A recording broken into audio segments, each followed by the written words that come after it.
opportunities for growth and development in Nigeria and across Africa abound. The future of Nigeria as a stable, prosperous nation remains very uncertain due to the extreme levels of corruption in the public and private sectors.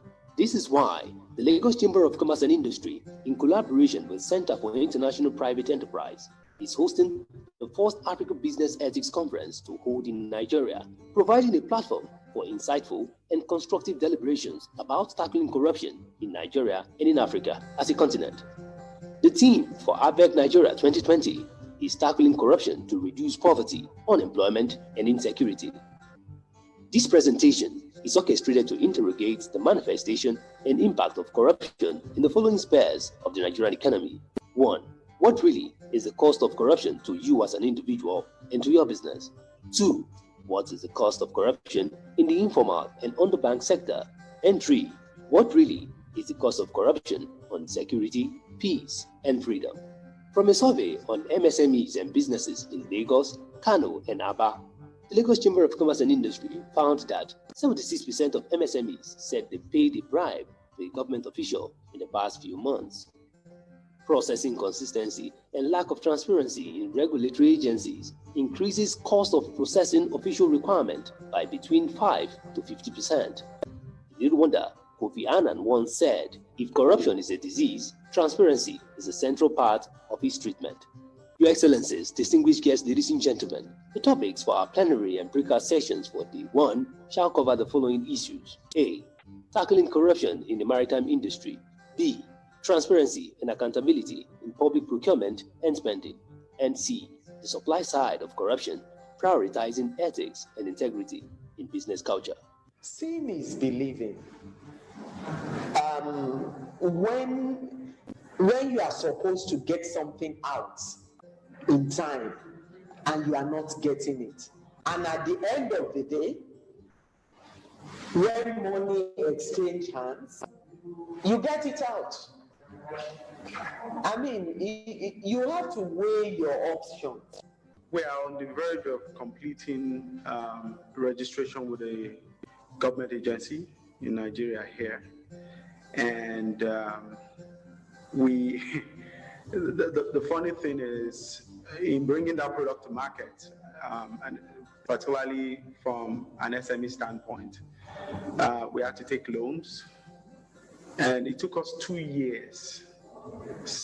2 years to get that product registered. Over 2 years. Now, in that 2 years, we borrowed money. Interest began to run on the loans that we collected, and we've had to pay. For each of those years, we've had to pay 20% on those loans that we've collected. We had not even started. We've not brought the product to market. We have already started paying, percentage interest on those loans. Let me not even use government. Let me look at my company. Years ago, we were bagging at the ports. And I remember we had cables that are needed to connect the grabs to the vessel. And I remember they would go missing quite frequently, and we would buy new ones. And I remember my boss at the time asking me very sternly, why is this happening? Why are we doing this? And I remember telling him, because it's cheaper for us to allow the staff to steal those cables so that the ships are not delayed in the processing. And I think a lot of people have these stories. There's always a small percentage that, this is for your own people. They're going to take it. So you almost officially leave it for them to take so that you can manage the theft or the corruption at a manageable scale. The mindset of customer officers needs to be changed in the maritime sector. The federal government should stop giving the Nigerian Customs Service revenue targets, because the primary role of customs under the World Customs Organization is trade facilitation. And when you facilitate trade, revenue is generated. But in this country, the federal government makes revenue generation the primary responsibility of customs, which is not the case. It's supposed to be a trade facilitation agency.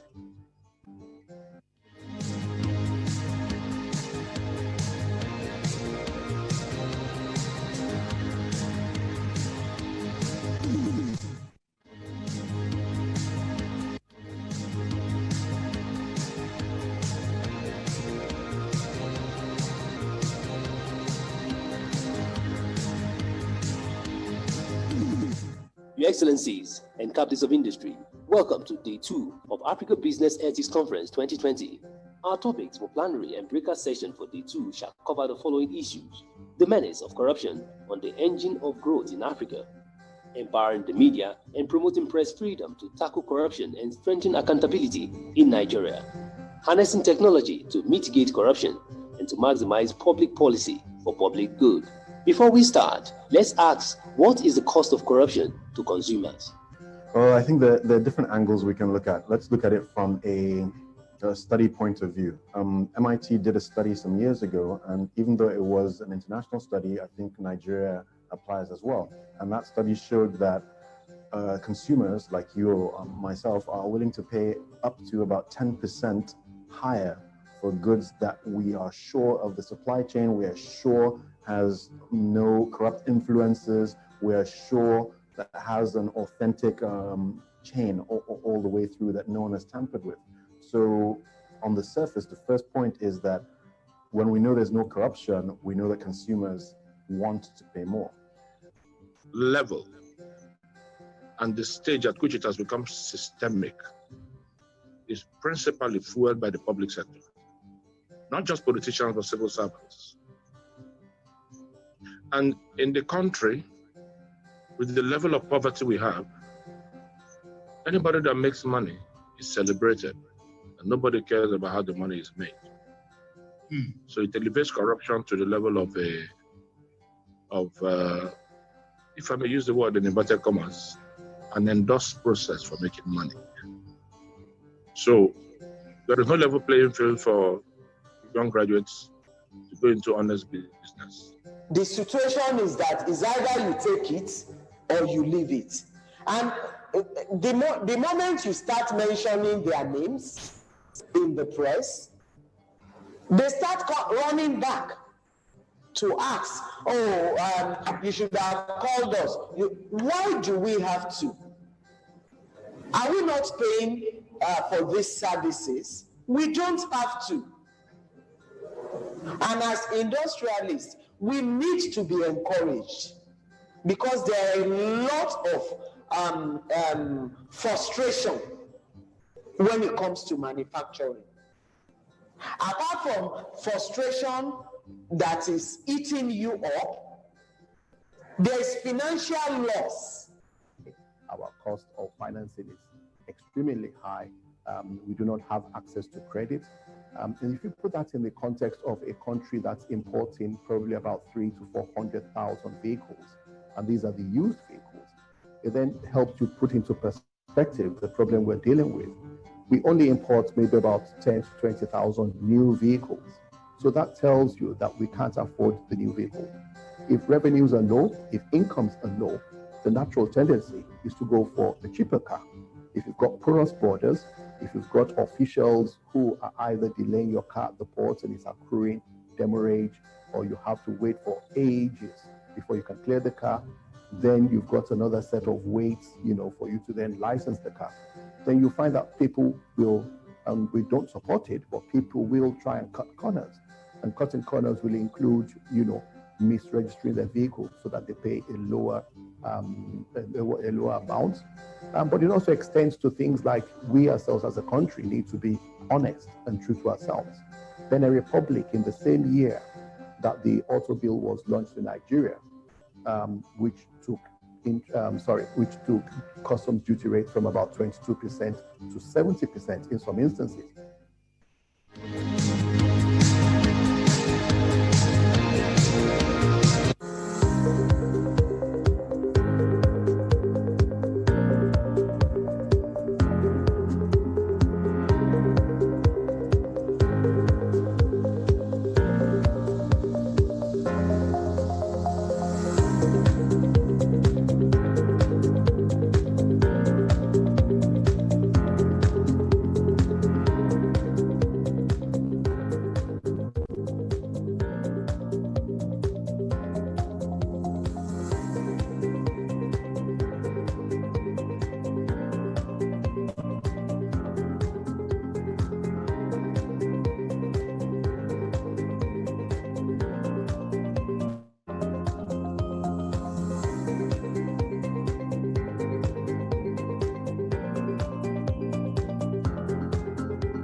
According to Obieze Ekwesili, former Vice President, Africa Region at the World Bank, anyone who wants to tackle corruption must be willing to go all the way.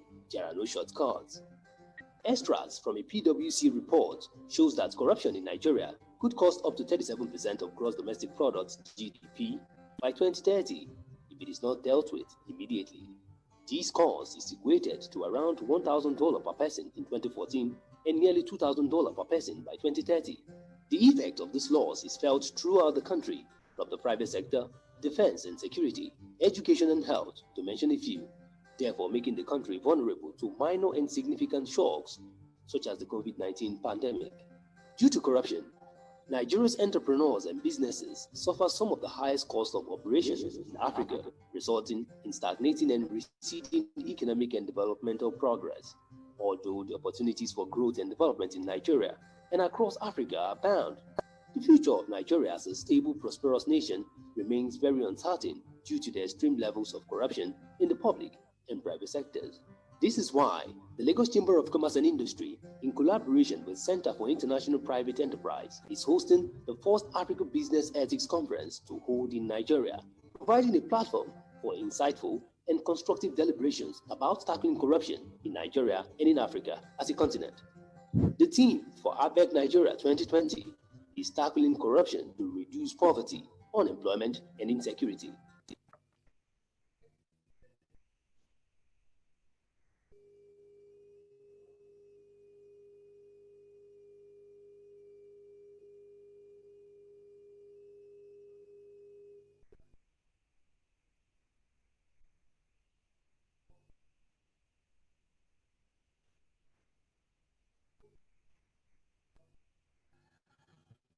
It is day 3 of the Africa Business Ethics Conference, ABEC 2020.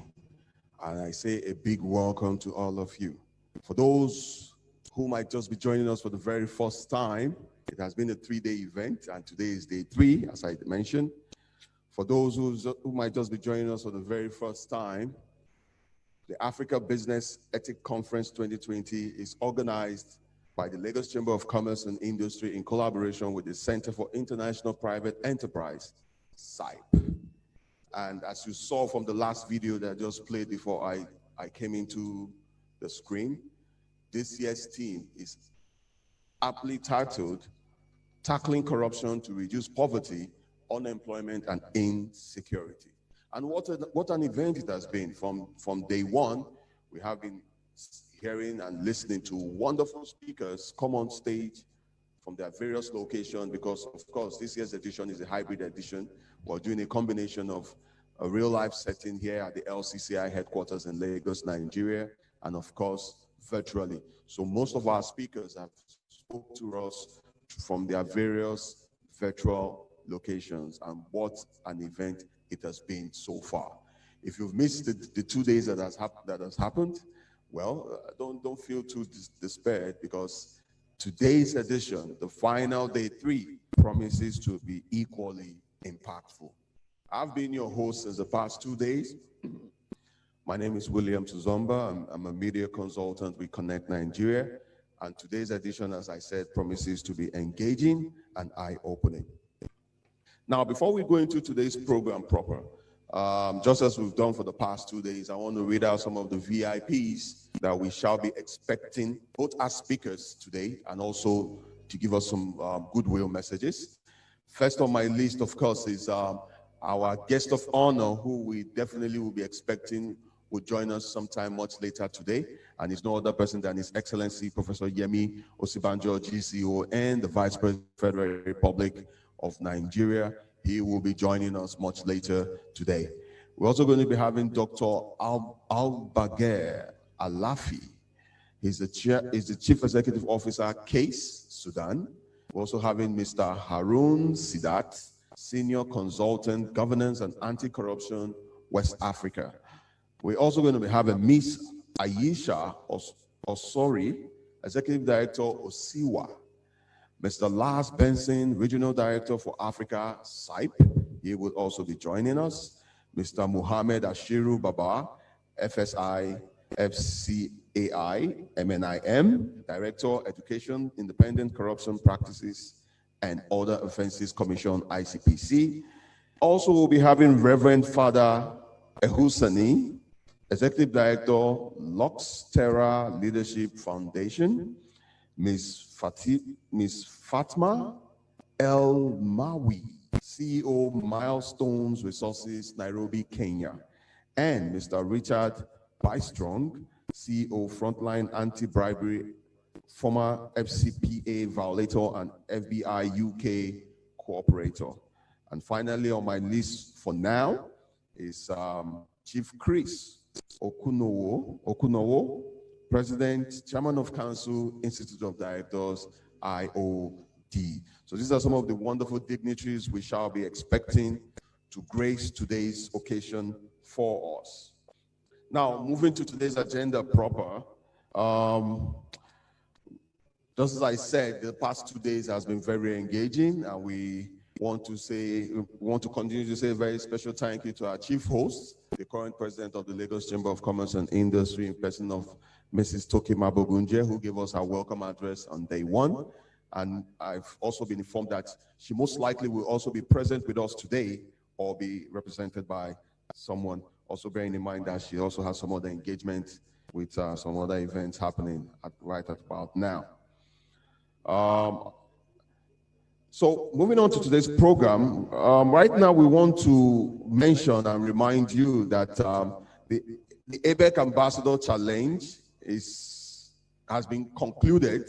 Remember, I did mention yesterday that 14 companies entered for this challenge, and well, do I say fortunately or unfortunately, we're only able to get one of the companies to send all the required entry documents for evaluation.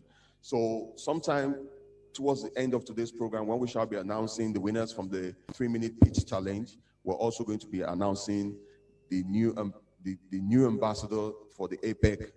The APEC Challenge ambassador will be announced at that point, the company that was selected based on the entry received. At this point in time, I would want us to now watch on our screens as we take the third part of the 3-phase video that we said from day one we'll be playing. We've played the first and the second. Today, at this point, we want to watch the third video titled Cost of Corruption, Part 3. So please give your undivided attention to the screen as the video will be playing.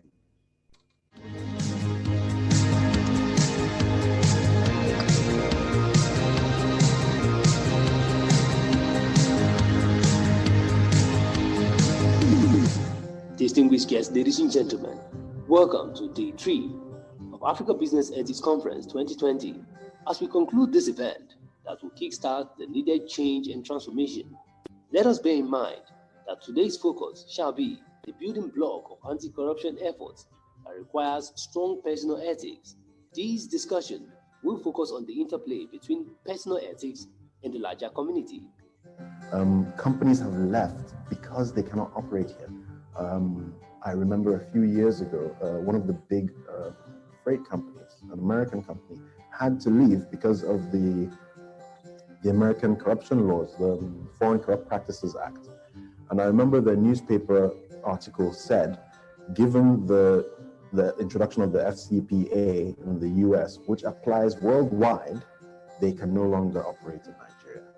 That is an indictment on our country, that an international company that was doing good business in Nigeria, hiring hundreds of Nigerians, had to leave because they could see no way to operate in Nigeria and still keep to the letter of the Foreign Corrupt Practices Act.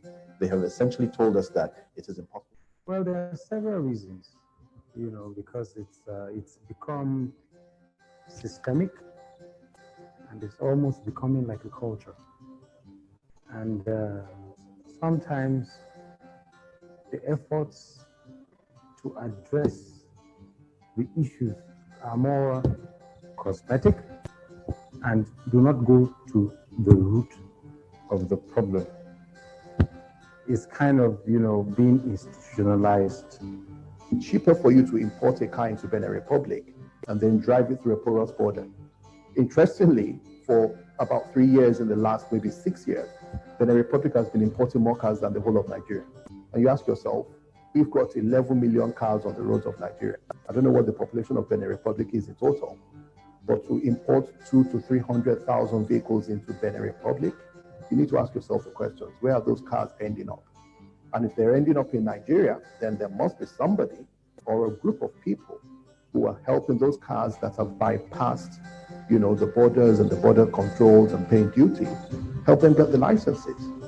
Because those cars would have come in without paying duty or without paying the correct duty, but they still got licensed. Somebody or a group of people are benefiting from it. On the shipping side, a lot of shipping companies recycle their vessels, changing the names of the vessels after a number of years and bring them back in under temporary importation process without good records. Nigeria needs to liaise with the global body, with the IMO and Lloyd's in London. Make sure that this stops. That calls NIMASA out.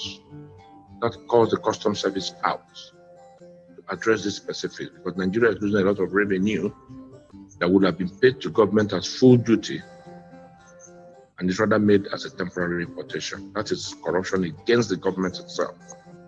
As we come to the end of this noble event, the SCCI is hosting this conference to develop a white paper for government, the private sector, and civil society organizations to learn more about how multi-stakeholder collaboration can effectively address the menace of corruption in the various spheres of the country's economic and developmental sectors. Therefore, urging the general public to look out for this white paper and never let this conversation leave the front burner. We must tackle the challenges and get plugged into the efforts to minimize corruption. It starts with us as individuals, then it flows into the society through our organizations, the public institutions, the civil society, and beyond.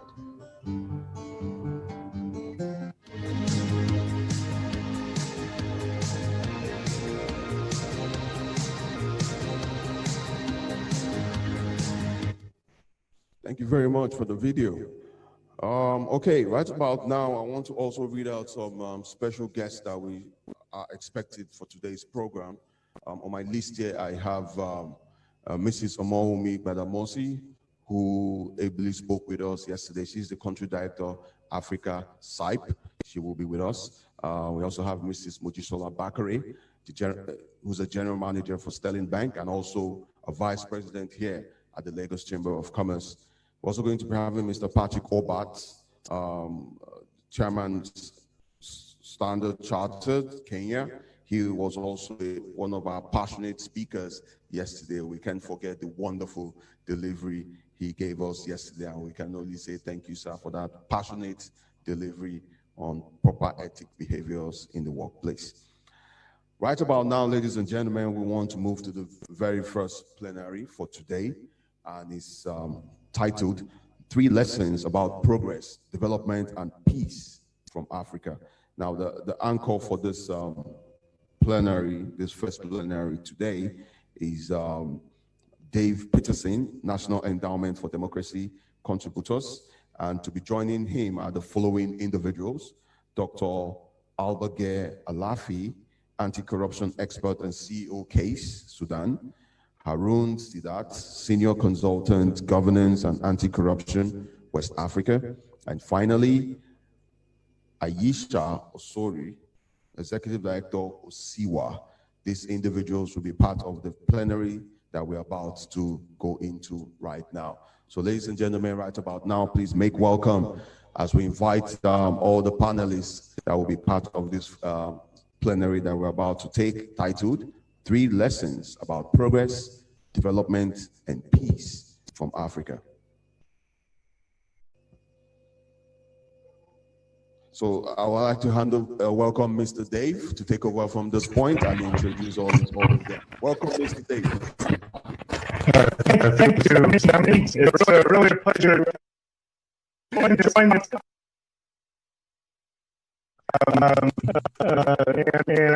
just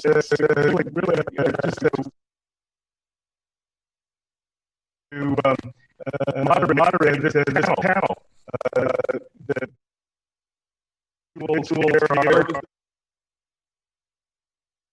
Can you please help us check if there is some kind of interruption with your audio?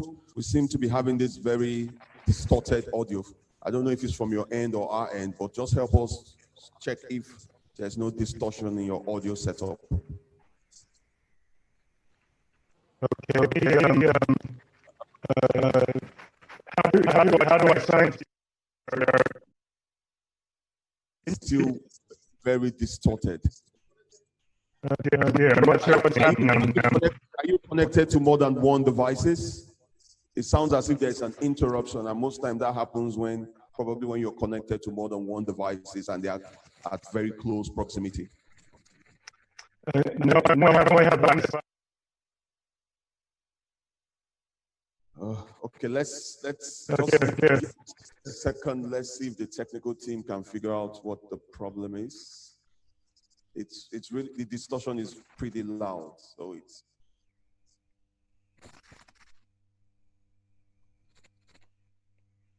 I didn't have a problem in the that I had.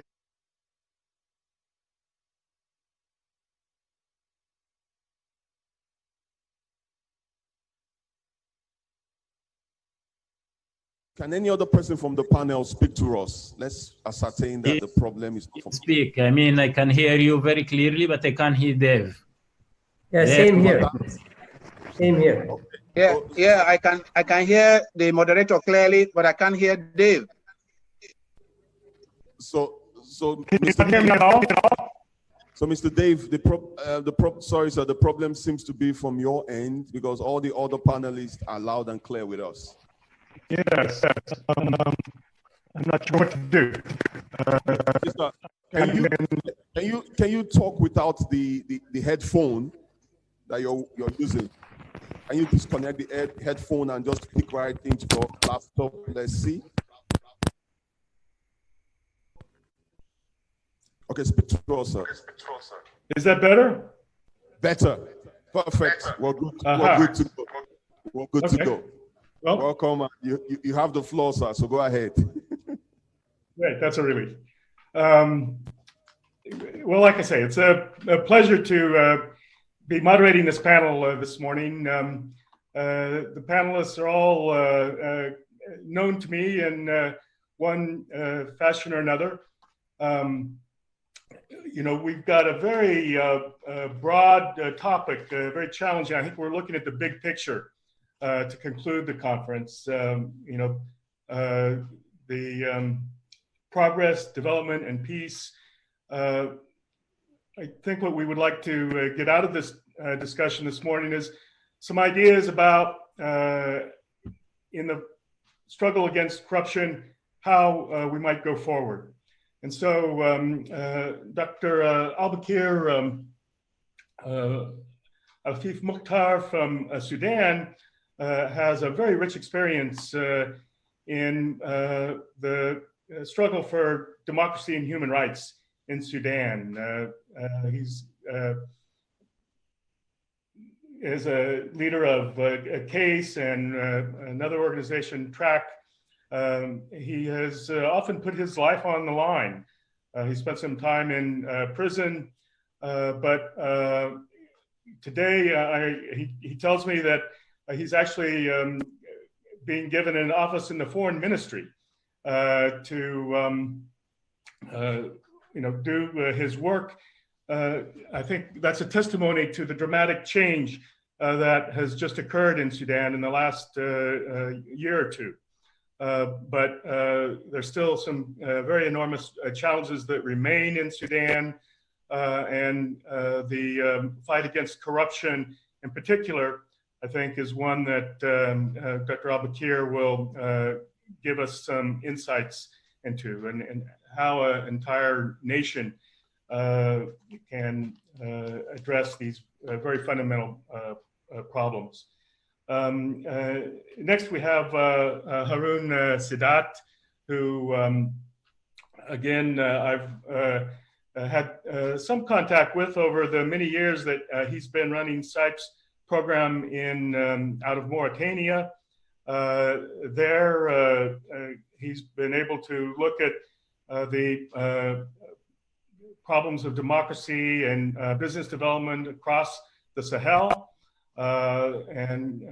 Clearly, there is a lot to learn in terms of the problem of corruption and the fight against instability and the terrorism that has afflicted the Sahel. And then I'm just delighted that Aisha Ashouri is wrapped this panel. Aisha, of course, is the director of OSIWA, the Open Society Institute for West Africa, that, like my foundation, the National Endowment for Democracy, provides resources to support civil society organizations generally that are working for democracy, human rights, and a more open society. But I also know Aisha in her former capacity as the head of the Federation of Nigerian Women, where she did some just excellent work in promoting the rights of Nigerian women, the political involvement. Of course, she's written a really one of the best books, I think, on Nigerian politics that I've ever been able to read.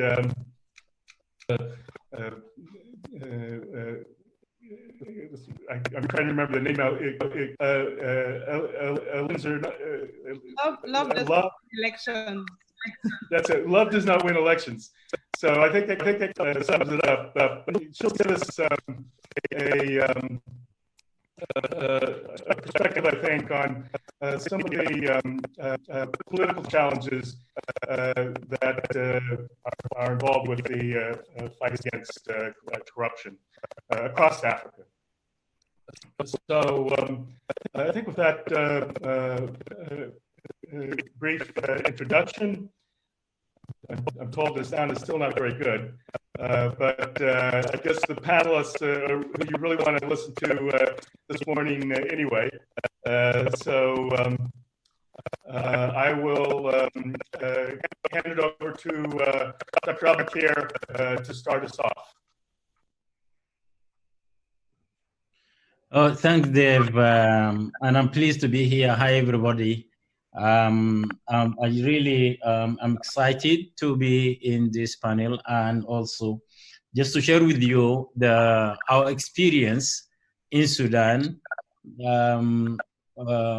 which is quite unique these days. Probably you all heard about the great Sudanese revolutions and nonviolent protests that continued day and night from December 19th, 2018 until the day Bashir was deposed on April the 11th of 11th of April 2019. And I think this revolution, in one way of readings, is also about fighting corruption.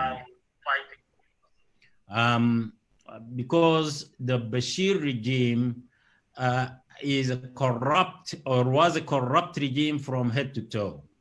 And the president of the state is a corrupt person. He took bribes and he put money, millions of dollars and euros in his bedroom, and it was found there. I mean, this is a fact.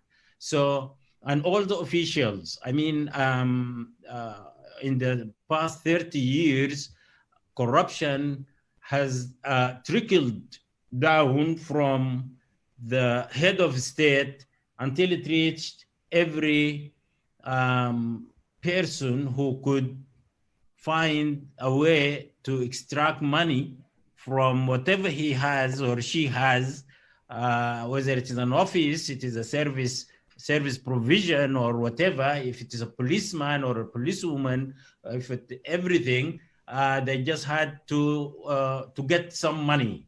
And this, of course, led to the impoverishment of of the country, and we had a high level of poverty. The economy was collapsing, and still we suffer from that.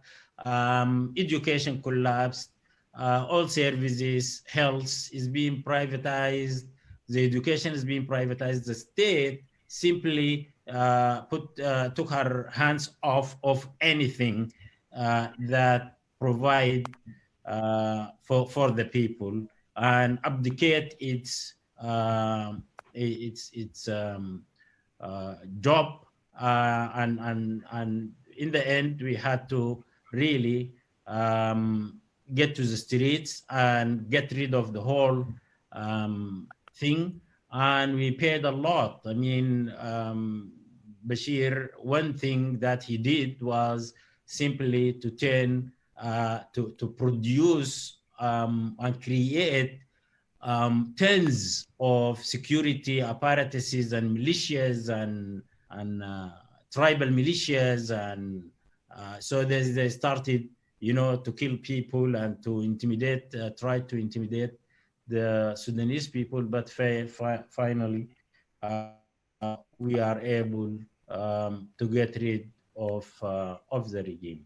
Now we are in a very fragile transitional period since the start of this transitional government in August 2019, and the transition is slowly, you know, we are slowly trying to wade ourselves from an entrenched 30-year-old kleptocracy to a long dreamed of democracy and rule of law. Sudan's transition carries both the traits of the old regime and the new dream. It is a compromise between the power of the people, that I would say, and the power of the gun. The military and the militias, they have the guns, of course, and so it is the balance between the elements of the old regime, especially the security, the police, the military, and the militias, which are all represented by what was called the Transitional Military Council, or TMC, and representatives of the Great December Revolution, which is represented by something called the Forces of Freedom and Change, FFC. So it is a dynamic that this transitional government now is a combination of both. We had, of course, to reach a compromise in order to avoid bloodshed, of course. This is why I'm saying that this period in Sudan is very unique, because you can visibly see these two contradictory powers struggling,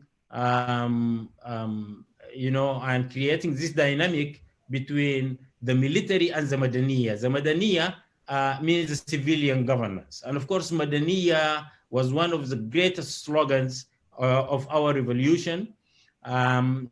So we wanted to get rid of the military, and it has proven beyond any shred of doubt that the military are no good for any governance.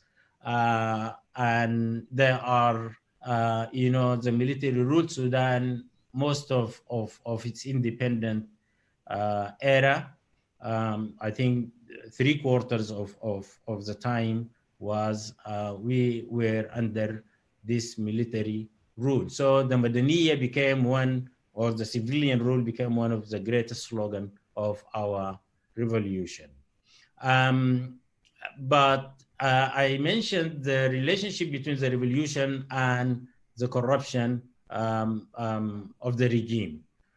When al-Bashir regime took over power in 1989, they started by corrupting the established institution of the state, whether it is in the security sector, that is the army and the security proper and the police, or the civil service, or the judiciary, or education system like universities and schools, or the media and civil society. They tried to corrupt all these elements of the state. So they purged hundreds of thousands of qualified people in all the government's institutions. One of the biggest remaining assets of the state built by the British colonials in Sudan is the civil service. It used to be the pride of our country. Clean, professional, with very minimal corruption, and that was until 1989. So this en masse purge of civil service and the other military institutes as well took place. The very thing that the regime has done since they came in 1989. So the vast majority of these people who were purged en masse, they were people who have been recruited on the basis of efficiency, transparency, and objective criteria such as merit, equity, and aptitude. The vast majority of these were purged en masse, and in their place, the government installed unqualified loyalists, as well as thousands of Islamists from the other Arab countries. They all came to Sudan in order, the main thing on this mass purge of the state is that, they said this is the colonial state. So they wanted to get rid of the colonial state and to build in its place the Islamic, quote unquote, state. So this was the first thing, I call it the corrupting the established institutions in the state. So then after that, they started to institutionalize corruption. First, they corrupt the institutions, then they institutionalized corruption. So how did they do that? How did the government institutionalize corruption? They did it by adopting 3 policies using 3 different words. The first one, all these words are in Arabic and I will explain them. The first one is tamkeen. And the second word is, or policy is called tajnib. And the third is called tahallul. Okay, let's start with the first one, tamkeen. Tamkeen, in the literal meaning of the word tamkeen is empowerment. Empowerment is a good word, of course, but here, what do they mean by that? As a term, it means purging from the civil service and the army and the police and the security of all the elements they deemed not loyal to them, and to put in their place party members, supporters, and cronies. This included all key positions in the public and private sectors of the state. This is tamkeen. This is what the first thing they did. Second, tajnib. Tajnib literally means putting something aside, usually money, gold, or the like. And as a term, tajnib means outside the reach of government's money controlling mechanisms, which means, not to give if an entity, whether it is in the public or private sector, that is given the power of tajnib, the policy, they don't give their revenues, they don't hand the revenues or reveal information about these revenues to the Bank of Sudan or to the military, to the Ministry of Finance.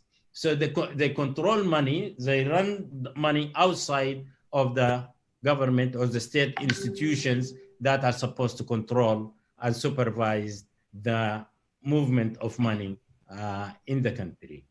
For instance, the revenues of public and private companies and ministries, such as the electricity company or the Ministry of Energy and Minerals, did not reveal their accounts to the general auditor for many, many years on end. Every year, the general auditor listed the companies and government entities that refused to allow his team to look into their books.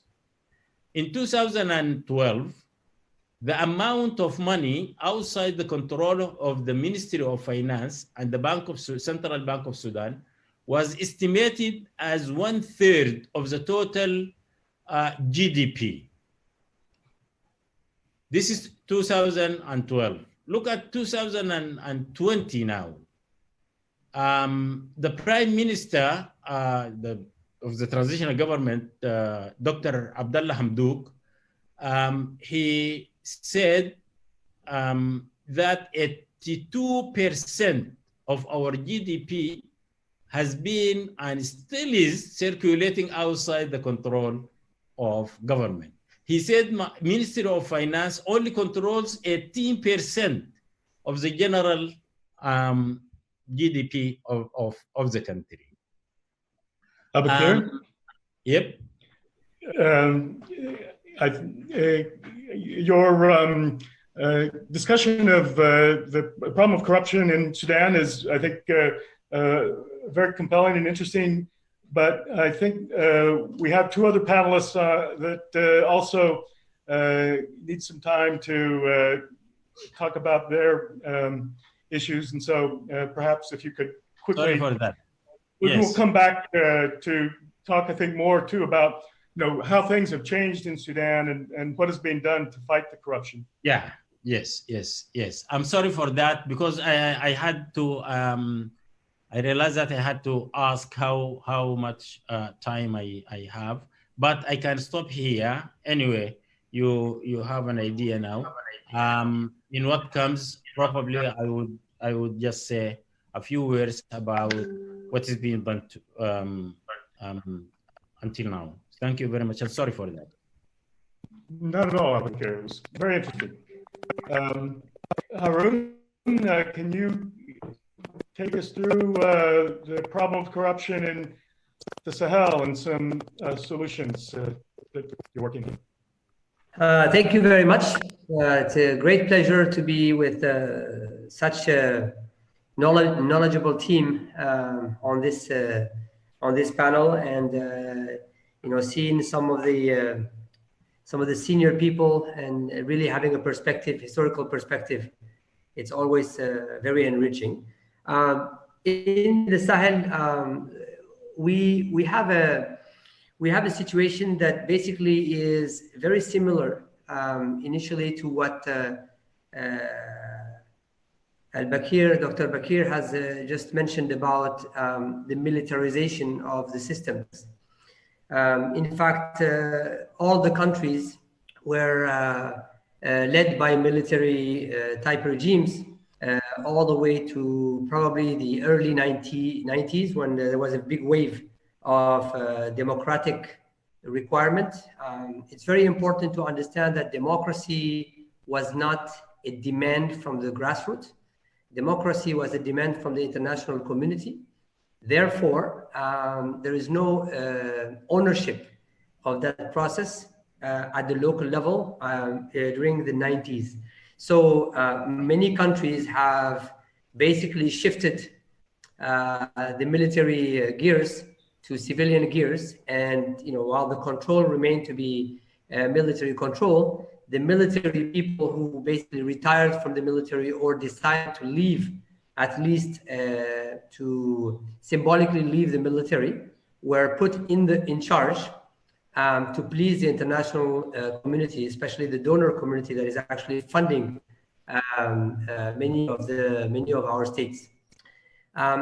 We think that in the Sahel, what has happened, and maybe it is the same in many countries in Africa, but what has happened is that as this democracy, symbolic democracy, started in the 90s, I would say probably around the early 2000s, people with the globalization and with the access to information, and maybe even some consequences of poverty that led to the rural exodus to the cities, people have started to basically get a little bit more understanding of the process and understanding of what is a little bit behind. And so we have been seeing a little bit of a shift, not so much in the system itself in terms of the regime, but in the mindset of people.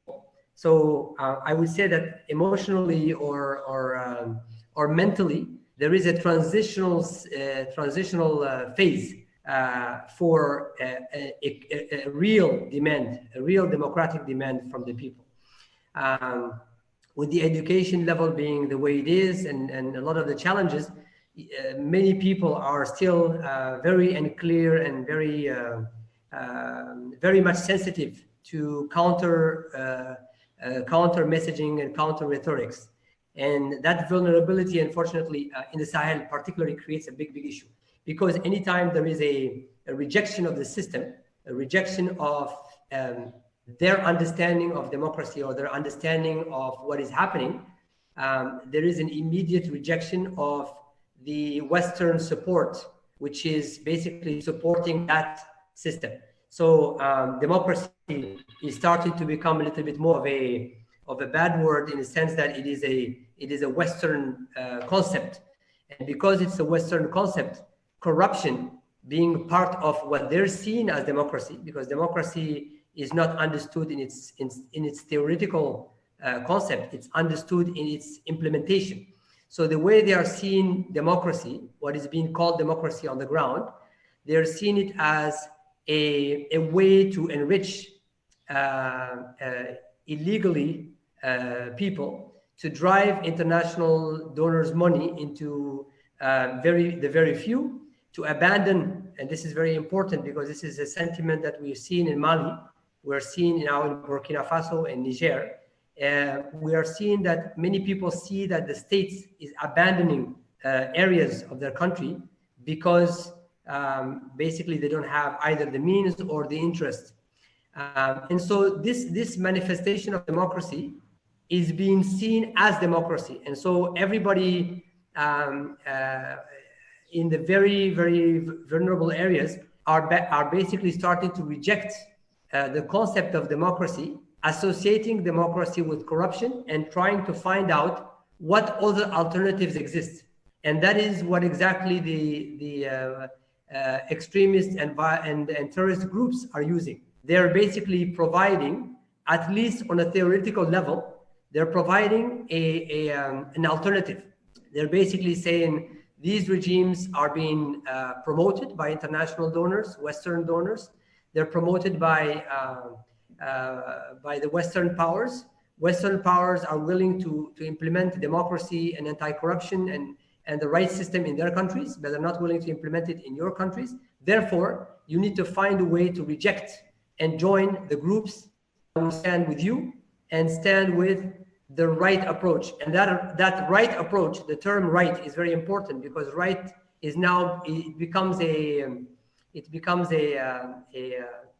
theological term. So the right here is what goes in heaven and hell, and what is Islamic and non-Islamic, and what is bad and what is good. And therefore, many people in our countries have an empathy and have some sort of a support to these groups, and a rejection to the government because of this. So corruption is having a deep consequence in our countries, because it's at the heart of what is happening in many countries. And let me just take very quickly, so that I don't take a lot of time, the example of Mali.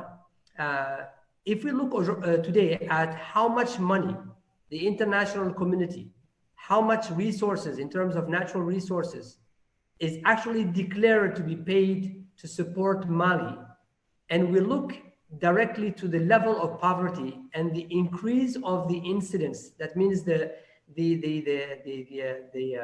gap, the poverty gap, you have an illogical analysis. You cannot understand how that's possible.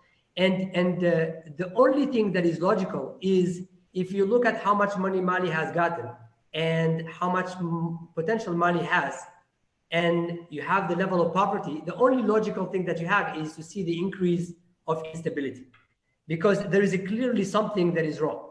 Now, that instability is in Bamako, is an instability typically like what happened in Sudan. They overcome the last president, Keita, by a revolution, basically by people actually standing in the street for many months to get the president out. But in fact, when you go outside of Bamako, the revolution or the contestation is taking a different format. The format that is taken is a format that is going back to traditional, going back to religious roots, going back to tribal roots, going back to ethnic roots. And there is a deepening divide and a deepening conflict that is happening within our countries, whether it's Mali, Mauritania, Niger, Burkina Faso, Chad, Nigeria, and Cameroon. There is a growing and deepening divide that is ethnical and that is chaotic for these countries. And it's basically caused by the lack of proper governance, the lack of accountability of these governments. And so I just wanted to put in perspective that we are no longer talking about democracy and the promotion of democracy. We're actually talking about the possibility of failing states and the possibility of complete chaos in our country because of not the incapacity, but the refusal, the rejection by the leaders to actually implement and protect the good governance practices. I'll stop here, and maybe we can take questions as we go around. Thank you very much for that. That was really quite a lucid description of the problems in the Sahel, and I find it very interesting, the contradiction in the sense between what you and Dr. Al-Bakir were describing, where in the case of Sudan, you had a military Islamist dictatorship that was fostering the corruption. And in the case of the Sahel, you have leaders who were ostensibly sort of following the West's dictates to create a democracy, and yet because of the corruption of these so-called democratic leaders, they have discredited and fueled the sort of Islamist or jihadist ideology in the fight against corruption there. So very, very interesting. Yisha, I'm leaving the best for last here. I'm sure you have some very interesting perspectives to give us on corruption and the link to progress and development and peace.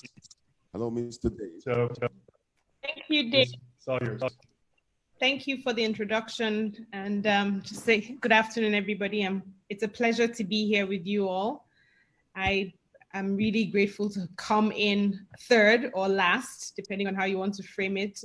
Dr. Al-Bakir and Haroon have painted a very vivid picture of what we're dealing with, not just in West Africa and the Sudan, but across the continent. And I think it's they've set the scene perfectly for my intervention today. And in terms of thinking about how I would best complement them, in the time that I have today, I thought I would just divide my comments or my presentation and thoughts into two, which is one, start with what OSIWA is doing, which again speaks to the scene that Dr. Al-Bakir and Haroon have set, just in terms of the chaos that's coming, the state of Africa, the lack of governance, and really what is most striking, the complete lack of political will. So I'll start with what organizations such as OSIWA that I work for are doing in the field to try and basically stem the tide, and then end with my thoughts about what's the problem with the political will, which we can see that whether it's a military dictatorship as we've seen in Sudan, or whether it's faux democracies as we're seeing in Burkina Faso, Mali, Nigeria, and many other countries, Tanzania, the effects are the same. We're getting less and less value in terms of governance. So for me, the core of my contribution today is that the role of the state is central to progress, development, and peace. And implicit in this is that the social contract between those in government and the people who delegate their governing powers to the government is weak, and that the competence of the state as embodied by the people who manage it is also weak, which speaks to the lack of governance, which is the same across the Sahel and Nigeria. And third, that the values of the state, which are made up of culture, beliefs, and state ethics and culture, is also weak. Now, where have organizations such as USIWA come in? We've tried to strengthen these three areas in terms of trying to make sure we have more responsible and more responsive states. So I'll run through very quickly just 4 things, for example, that we've spent our time and money on in the last 6 to 8 years in the West Africa region. The first is strengthening regulatory frameworks which promote transparency. So we're talking about the typical whistleblower rules, support for anti-corruption institutes. So for example, in Senegal in 2012, as a result of the work that we've done with many of our partners, we've seen the adoption of a lot of legal and regulatory rules, including the adoption of transparency codes in the management of public finances in 2012, the passage of an Asset Declaration Act in 2014, which covered all government and public officials who managed any budgets that were equal to and beyond $1 billion CFA. Senegal also created an anti-corruption and fraud body, which had the powers to take legal action. So all these developments yielded at least some positive results in terms of governance frameworks for managing public resources. And this saw Senegal's position move from, in Transparency International's ranking, move from the 112th position in 2012 to 61st in 2015. Unfortunately, if you look now for 2019, Senegal was down now 5 places to the 66th position. So that's the first thing we've done, trying to just across board strengthen regulatory frameworks. They don't work perfectly, but at least they're there for those who have the will and the interest to push them. The second thing we've done is support regional campaigns, such as the Publish What You Pay Coalition, which we've supported from its inception. And we've used that trying to make sure there's a lot more transparency around extractive industries and transparency initiative norms. This is because across West Africa, many of our governments rely on natural resources, and which is basically rent-free money, which makes it possible to explain the kind of situation that Dr. Al-Bakir explained in Sudan, where people were sort of encouraged not to pay taxes and hide money, because literally the government doesn't sort of need your money. They have natural resources to tap into illegally and not account for. So we're very proud that after this couple of years of pushing transparency initiatives, making sure that we're protecting local communities of the consequences of mining operations, making sure that women in mining are also protected. We've gotten one latest big win that I'm happy to share. From next month, January 2021, all EITI countries, including Nigeria, Ghana, Senegal, Mali, Guinea, Sierra Leone, and Liberia, will have to publish all their mining contracts and add-on agreements. This is a big transparency win against opacity and secrecy that we're used to. The third thing we've tried to support is also investigative journalism. As we all know, the media is severely underfunded in many of our countries. They are usually typically owned by politicians, whether of the military variety or the faux democracy type, but basically finding investigative journalists and independent platforms to share the type of news and to spend the type of time and resources that we need to make sure that we're exposing what people in government are doing is very, very rare. So we've done a lot to support that with some of our partners, including Norbert Zongo Center for Investigative Journalism in West Africa. This collaboration that we've had with them and with organizations such as Premium Times in Nigeria has yielded the West African leaks, and we had worked on also the Panama Papers and the Swiss leaks, and even recently the Luanda leaks. All this helps to expose and just creates more transparency around what's going on.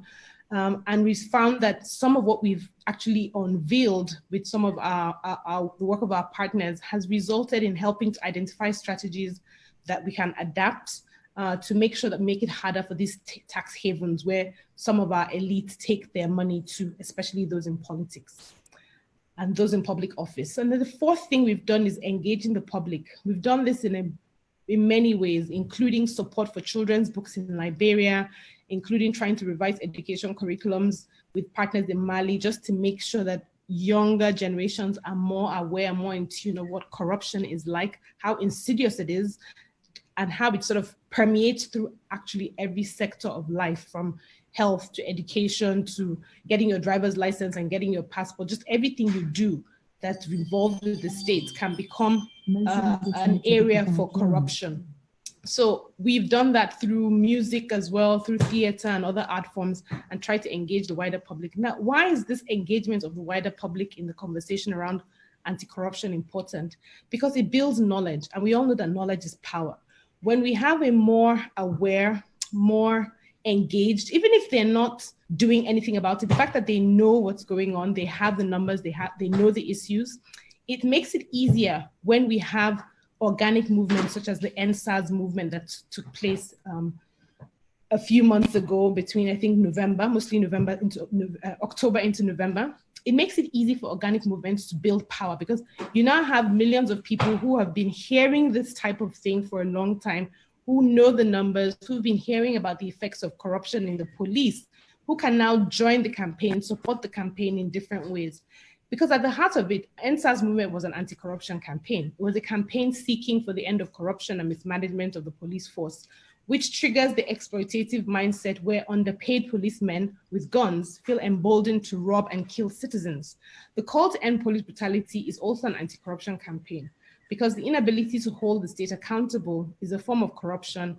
And at the height of the EndSARS movement, I'm not sure how many people knew, but we could also see that ending police brutality was also trending in places as far as Angola and Uganda at the same time. And let's not forget, of course, in May to June and most of the summer, the United States were gripped in long-standing campaign to end police brutality with the death of George Floyd. So that's the context in which we could be looking at engaging the public. And as we know for sure that when you talk about police brutality and the use of state security to to oppress citizens, especially citizens concerned, usually tied to the effects of corruption. You know, typically when you see citizens say enough is enough, we're fed up, it's usually tied somehow to a corrupt state, an unresponsive state, a state that's unable to govern anymore, which is what we saw in Mali earlier this year. So now, OSIWA is obviously not alone in this field. We're not the only donors who put money into anti-corruption. Billions have probably been spent on the continent when you put that all the money together. But our states are still weak, still suboptimal. We're still unable to hold those in office accountable in terms of public service delivery and account. So why? What exactly is the issue? And I was really happy when Haroon mentioned, he said refusal. He said they just refuse to do what they're supposed to. And I captured that as the lack of political will. So, but why don't they have any political will? Why do they want to stay in power? So of course, this is tied to state capture and how those who get into government have begun, how being in government in Africa largely has become a place to become fantastically wealthy, to leave generational wealth for your family. And it's almost become an industry where going into politics becomes a family business. And I thought that I could end my thoughts or my discussion with a few thoughts that I'd learned, just 3 quick lessons that I learned when I tried to get a party ticket to be a legislator in Nigeria in 2014. That's the book, that's the experience I captured in the book, Love Does Not Win Elections, that Dave mentioned when he was introducing me. And the 3 lessons are really, who is in politics is everything. That's the first one. And what it means is that me and you, all this, I know there were over 100 people, 114, maybe 15 people having this conversation today virtually. Most of us are not in political parties. And as I said, who is in politics is everything. So we're not there. We're the ones who know, who are educated, but we're not involved in the politics. We're not there. And what we need to do now to change things is actually begin to be more deliberate about how we engage with politics, to join it, join the parties, to teach politics to our children in our institutes, to create a sense of values and ethics that's tied to politics. The same way we encourage our young ones to read engineering and medicine and law It's the same way we should be talking about being part of politics and the political process. The second thing for me that I learned was also that the political party as a leadership recruitment tool is broken.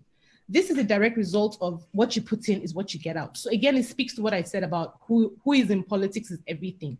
So if you have politics as a field that's filled with people who, for lack of a better way to put it, are not productive members of society. I mean, when I started to engage with my party members in Abuja, which Abuja is the capital, let's not forget. It's not exactly the villages. There's grassroots areas, but it's still largely what's city-like, city dwelling. So even though I had delegates who are far away, and you could say those are grassroots, they're not the predominant, they're not the majority. But I still found that I was engaging with delegates who, whether in my capacity in the private sector or my capacity at that time in civil society, I wouldn't hire these people for anything higher than maybe the most menial jobs. But here, they were the delegates who were going to decide who would become president. How is that possible? And then when you also look at the political party as a tool for state capture, because many of our political parties are not self-funding, they don't generate any money. They're not interested in mobilizing me and you. They're not interested in trying to get us to join and pay dues, socializing anybody about ethics and values and what it means to be a citizen in their countries. They're only designed to be platforms to win power and getting there and loot. And then the third thing I learned was that the structures are definitely not going to change by themselves. The truth is, what we have right now in many of our countries in terms of the political culture and ethos is deliberate, is designed to extract and exploit. And if we want that to change, we are also going to have to replace that system. The system is not going to give up on itself. No oppressive system does that. We're going to have to be deliberate about building an alternative structure and putting that in place. And it's really good to hear that many young people, I think, the youth are our future, are already thinking that way, already rejecting the traditional types of politics, the traditional types of organizing, as we saw with NSAS a few months ago. So that's where, for me, the hope lies in terms of trying to get those with the right political will, the right values and ethos back into government. Thank you. Wow, that was really terrific, Aisha. Thank you. You've given us a few ideas about how corruption can be fought, and I think your concept of the problem in politics and how it's so fundamental to change in addressing the problem of corruption is really key here, I think. I don't know how much time we have left for discussion. I see there are a number of questions that have come in. I think maybe I would like to just ask a quick round of questions for all the panelists, and if we have time, then take the questions from the audience. But you know, for Abakir and Haroon, you've heard some of Aisha's ideas. I mean, hello, how do those? Hello, Mr. Dave. Can I put in? Sorry to interrupt you, sir. You have, okay, maybe we're out of time. Have about 2 minutes exactly to wrap up because your time is already up. So please beg your indulgence. 2 minutes. Okay, that's too bad. Thank you.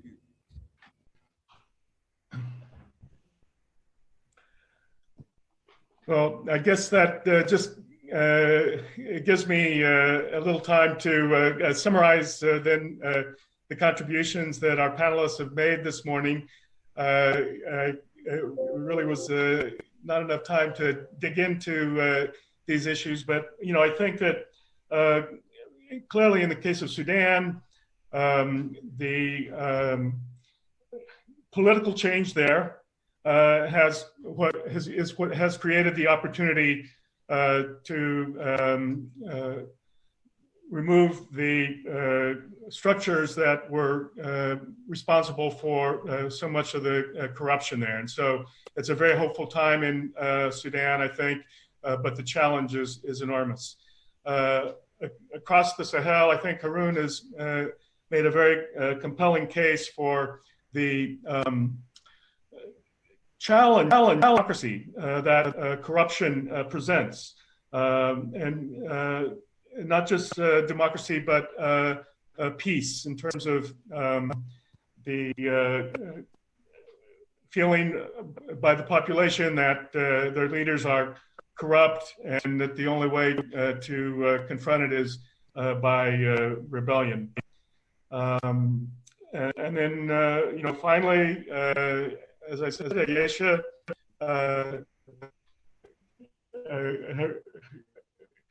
Harun makes the good remark that the system was always corrupt.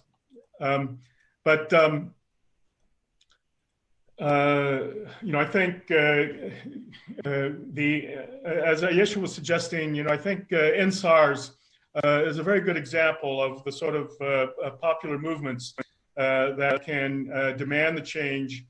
As she said, the political parties, the systems are not going to change willingly on their own. They really need that popular pressure and the new tools that we have today that, as she was suggesting, whether it's investigative journalism, the social media, is communicating ideas. And so, I think that we're just at the beginning of this struggle, even though millions of dollars has been poured into it over many years. I think that we're finally getting to the point where there's some light at the end of the tunnel. And so, I congratulate SIPE for pulling this conference together. I think that we're on the right track. So thank you very much for this.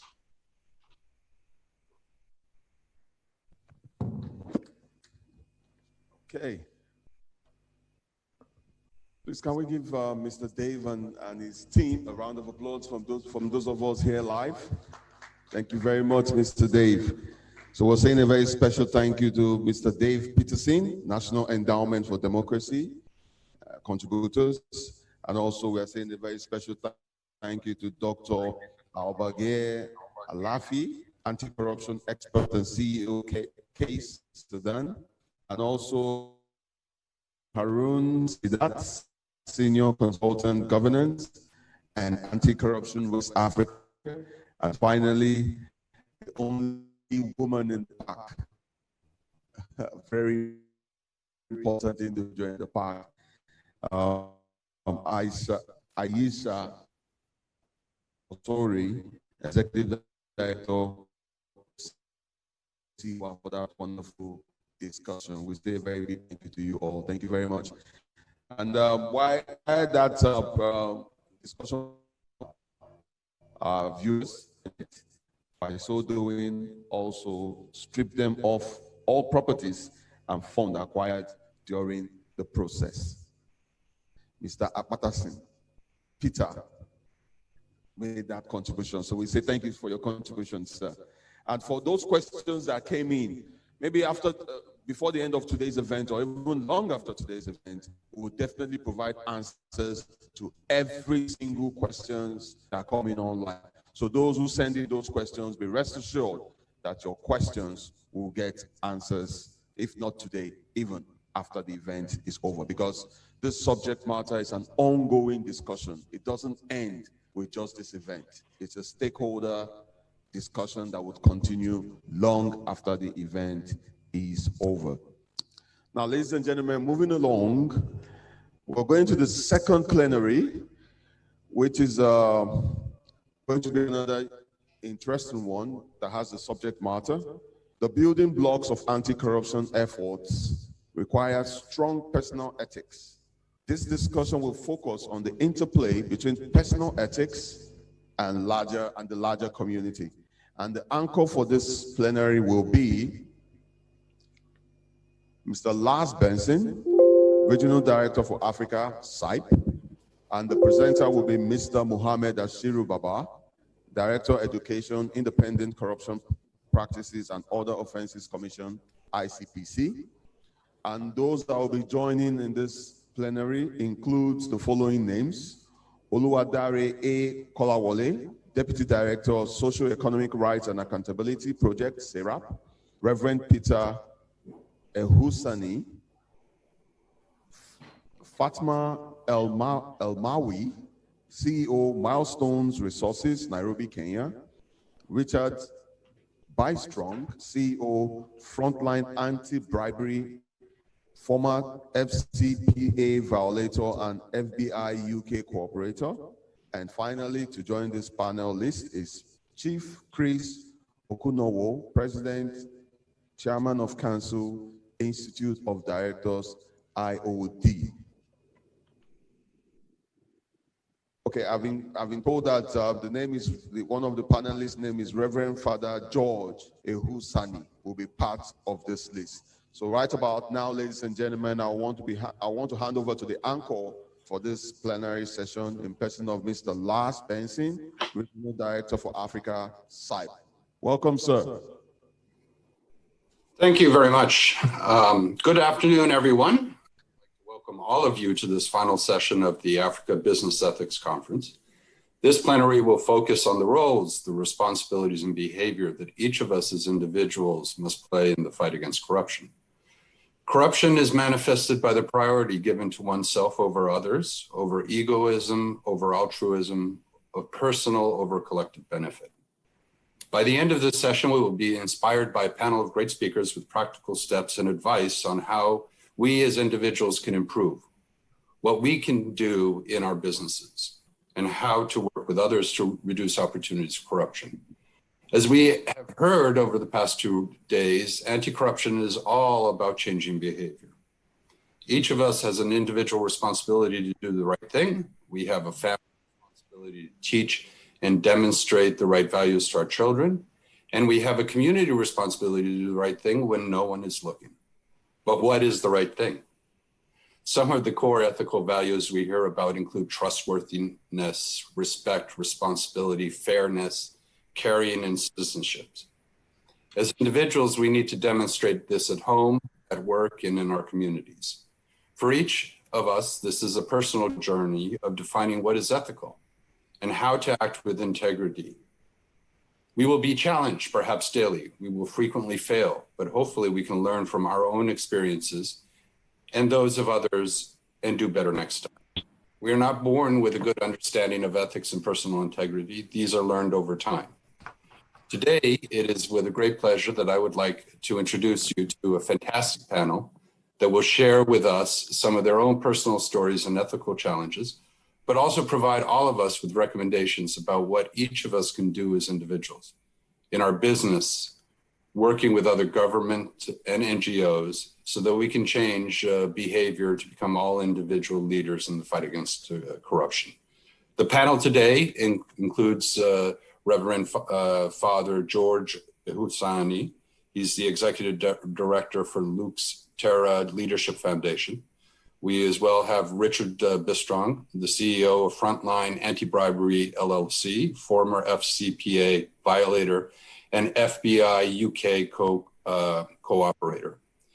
We also have Oluwadare Kolawole, and forgive me for mispronouncing anybody's name, the Deputy Director for the Socio-Economic Rights and Accountability Project, SERAP. Clearly we have Fatma El-Mawi, the CEO of Milestones from Nairobi, Kenya. And we have as well the pleasure of having Mr. Mohammed Ashiru Baba, the Director of Education Independent Corrupt Practices Commission, ICPC. As the moderator, I'll call on each of you to give everyone a brief 7 minutes introductory remarks so that we will have sufficient time for questions and answers. As your time approaches, I'll turn on my video to remind you that you will need to wrap up. So for the first panelist today, let's turn to the Reverend Father. Reverend Father is a writer and speaker on public affairs of Nigeria for over 30 years, contributing numerous pieces in the field of social ethics and a strong advocate for a need to change in the public and private sector. Dear Reverend Father, could you start us off by telling us what you believe are the most important ethical values and how we can practice these as individuals in business and in government. Thank you very much. And I congratulate the organizers, ABEC and SIPE, and all the agencies that have put this together. Congratulations. Indeed, we need a conversation on ethics in order to make some impact on what has been described in the last 3 days as the lack of ethical governance and ethical business all over Africa. And this morning we have just heard about West Africa and what is going on. Now, Mr. Benzi has just begun by giving us what is constituted of ethics. Integrity, for example, character. We speak of being, I am a person of integrity. What does it involve? What it entails is that my values and my concrete behavior are in sync. There is no dissonance between the values I profess to have and my concrete behavior. Now, a lot of people fail in this. A lot of people in our society are not people of integrity because they profess certain values, and when they behave, their concrete behavior is not in sync, it's in dissonance. Now, why is that? And what must we do in order to help raise a population of people that have high ethical values, meaning for whom integrity is important, for whom character means a lot, for whom legacy building means a lot? What we have in our society, I just recently went again to revise Abraham Maslow's hierarchy of needs. When people appear to be still on the lower level of the hierarchy of needs, on the physiological level, on the level of security, if people are not yet able to move beyond physiological needs, the need for food, for electricity, for whatever, then security. When they don't move beyond that and they are still at that lower level like lower animals, then it is grab, which is why they call kind of greed we have in our society as primitive greed. Now, we need to help people to recognize that human evolution has raised us to a certain level where we get our meaning and our worth from what we contribute to make the life of others better. So people need to recognize that my happiness should be on account of how I have helped others to become better, how I have helped a larger number of people to be happy, to overcome poverty, to overcome illness, to overcome ignorance. That is what should make me happy. That is what should make me fulfilled. But what we have in our society often is a situation where people appear to be happy when they push others down in the ladder of poverty, and they alone are on top. In the Nigerian society, we have the misnomer called I pass my neighbor. I better pass my neighbor, meaning I am better than my neighbor, therefore I rejoice, as if I get my worth and my sense of purpose and meaning from the extent to which I am bigger, quote unquote, bigger than my neighbor. It is a misnomer, and I say it is actually a metaphor for our social pathology. So what must we do in this sea of problems of poverty, of mass corruption, monumental corruption? A lot of the earlier speakers have identified the problem. That one is that we have not nurtured true patriotism.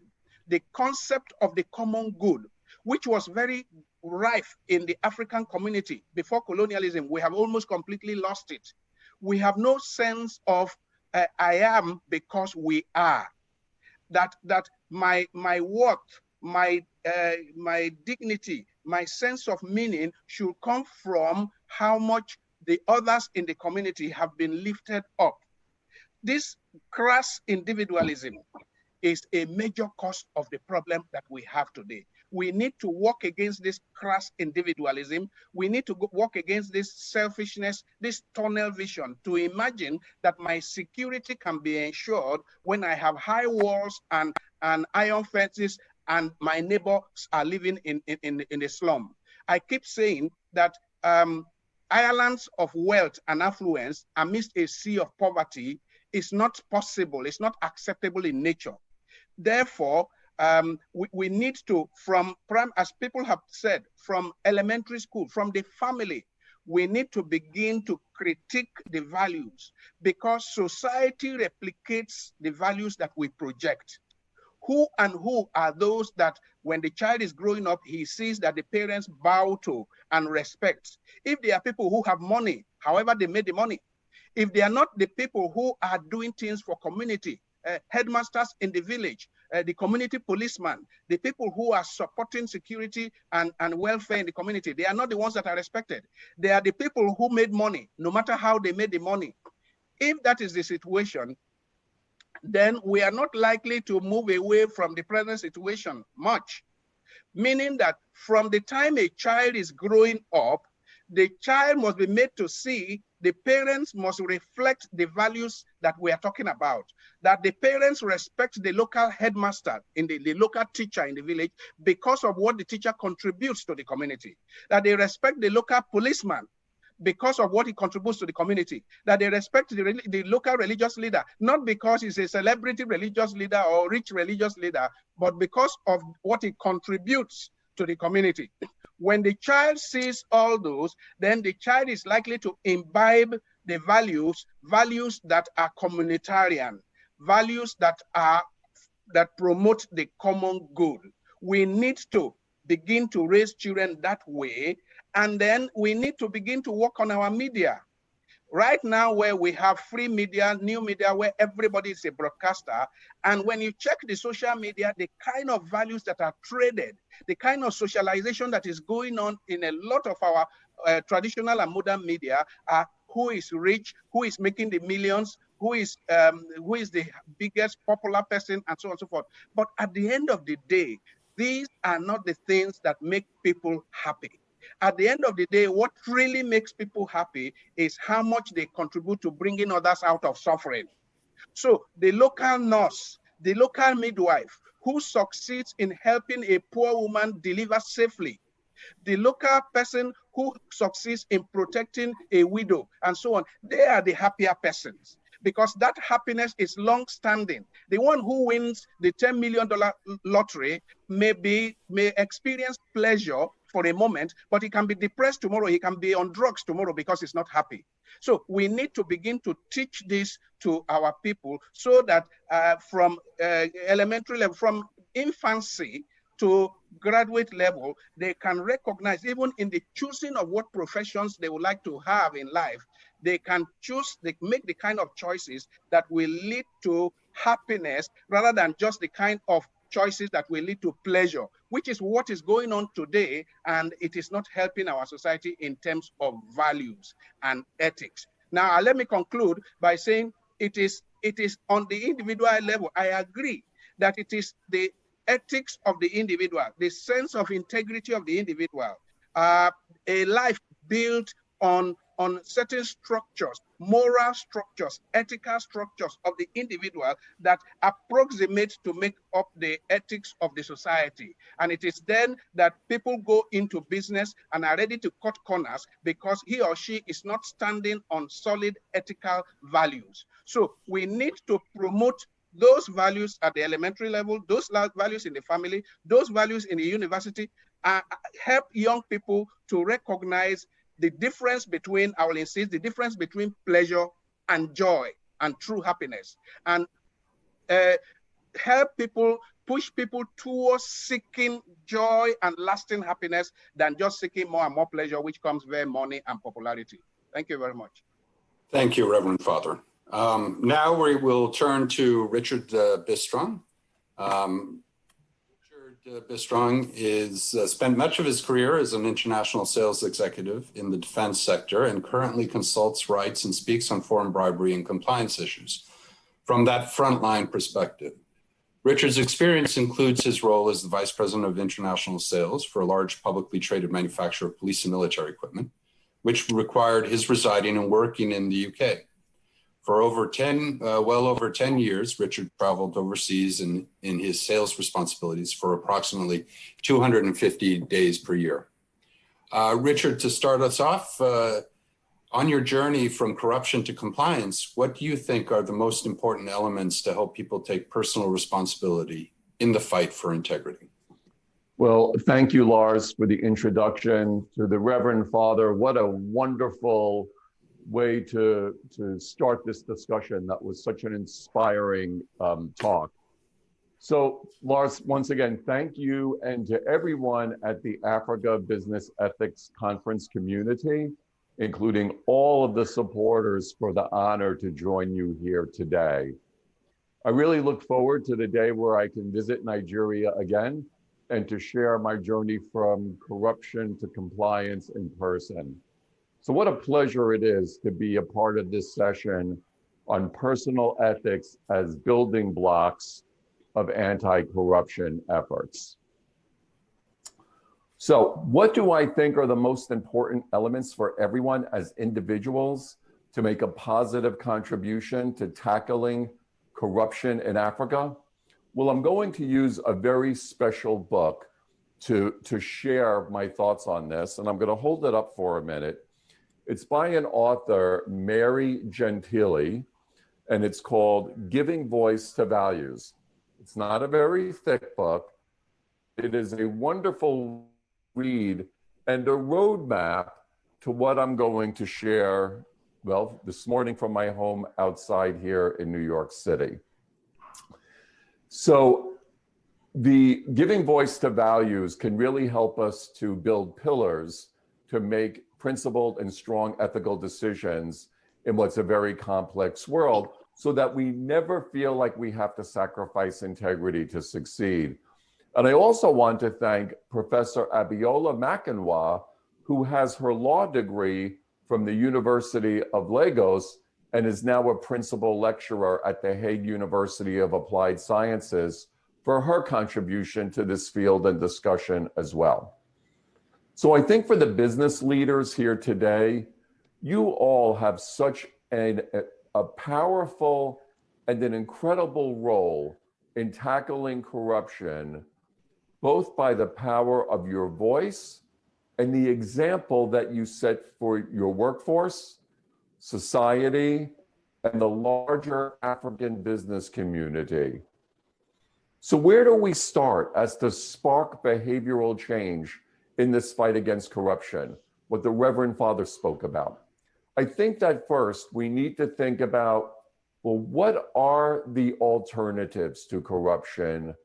And to think about the power of those alternatives over the power and the pressures of the moment, and to think about the wider ethical consequences of our decisions upon society at large, among our community, and also including our family and networks of loved ones who are counting on us to do what's right for their well-being and future each and every day. Yes, there are always alternative paths to success other than to be a part of a corrupt system. But we need to think about these challenges. We need to be open about them and talk about them if we want to change behaviors. And it starts with everyone as individuals as to spark long-term change. So here are a few things to think about as I reflect on my own journey from former Richard to current Richard in this journey from corruption to compliance. So first, let's talk about values. Values are the core beliefs that shape our attitudes and actions. Our values represent who we are as human beings. We all have personal values, but in addition to these personal values, we also have values, well, that we all share, right? For example, equality, justice, honesty. The challenge is, how do we make sure that we're acting on our values, which we know are going to come under pressure, especially where, and I was listening to the session before, there are going to be certain circumstances where maybe everyone is facing a different direction. So if we want to mitigate these pressures, we should talk about them in advance, like we're doing today, in a safe zone, to think about how we might get challenged and how we're going to respond to those dilemmas when they're inevitably presented. And what research demonstrates is that the more we talk about these dilemmas and challenges in the safe zone, when a crisis is not at hand, the more likelihood there is that we will act on our values when there is a dilemma. So why not make difficult issues discussable, surface the unknowns, and talk about these issues with your workforce, your community, as to what are the alternative paths to success when presented with a choice between integrity and success, so no one ever feels that they have to sacrifice integrity to succeed. When I started my career, my values were strong. I sold products that saved lives, bullet-resistant vests and vehicles. But by the time I was targeted in a corruption investigation by the United States Department of Justice and the Crown Prosecution Service in the United Kingdom, my values had changed. All I cared about was making money. Well, now my values are back to where they belong, helping people to confront real-world corruption issues. So if you want to keep values strong and not have people like I did waver in their values, we need to talk about them and to talk about them often. So let's help people to understand that there are always choices and to talk about these wonderful and powerful alternatives to corruption, even if they're not always easy to pursue. But now let's talk about choice, right? This is the tough part. Generally, we know what the right thing to do is. However, sometimes in the face of pressure, we do not choose to do the right thing, like I did. There are real pressures at a personal level, at a professional level, at a societal level. But cheating is always a choice. What I didn't have was an accountability partner, someone to help me with my choices when I was uncertain. I could have used someone who would be checking in with me, speaking with me, calling me if I wasn't calling them, to challenge my decision-making, right? They would be helping me to confront these dilemmas when I could use this help. There came a time where I felt trapped in my own success and my prior bad choices. But just because you make one bad decision doesn't mean you have to follow it with another. But unfortunately for me, I didn't do what Mary Gentile talks about, which is to unpack problems together as a team, as a business team, as a community. Instead, I took ethics and integrity into my own hands, and a dangerous silence developed between me and my organization, between me and my family. I wasn't asking anyone for support, and no one was asking me how I was managing. So let's remember that no news doesn't mean good news. So if we know that challenges exist, once again, I return to the theme of let's talk about them and make sure that everyone knows that it's always okay to share their challenges and obstacles to success. I think we can be confident and competent at what we can do, but we can also be confused from time to time. There's nothing wrong with that. We just need to help everyone anticipate and prepare for these real world moral clashes, which are completely normal. We need to help everyone respond with a strong counter-argument when confronted with corruption and to empower them to do what they believe is the right thing to do. And finally, let's talk about purpose. We all have a purpose in life, a personal code of conduct. As I shared, my purpose was corrupted from saving lives by selling armored vests and vehicles to financial gain. And that cost, me losing my purpose, also had a cost to my family. I was overseas 250 days a year for a decade in my role as an international sales vice president. I thought if I had fancy holidays with my children, that it would make up for me being absent in their lives. I lost touch with my network of loved ones, the people who were counting on me to look after their welfare. Now the opposite is true. It's the relationships in my lives that matter.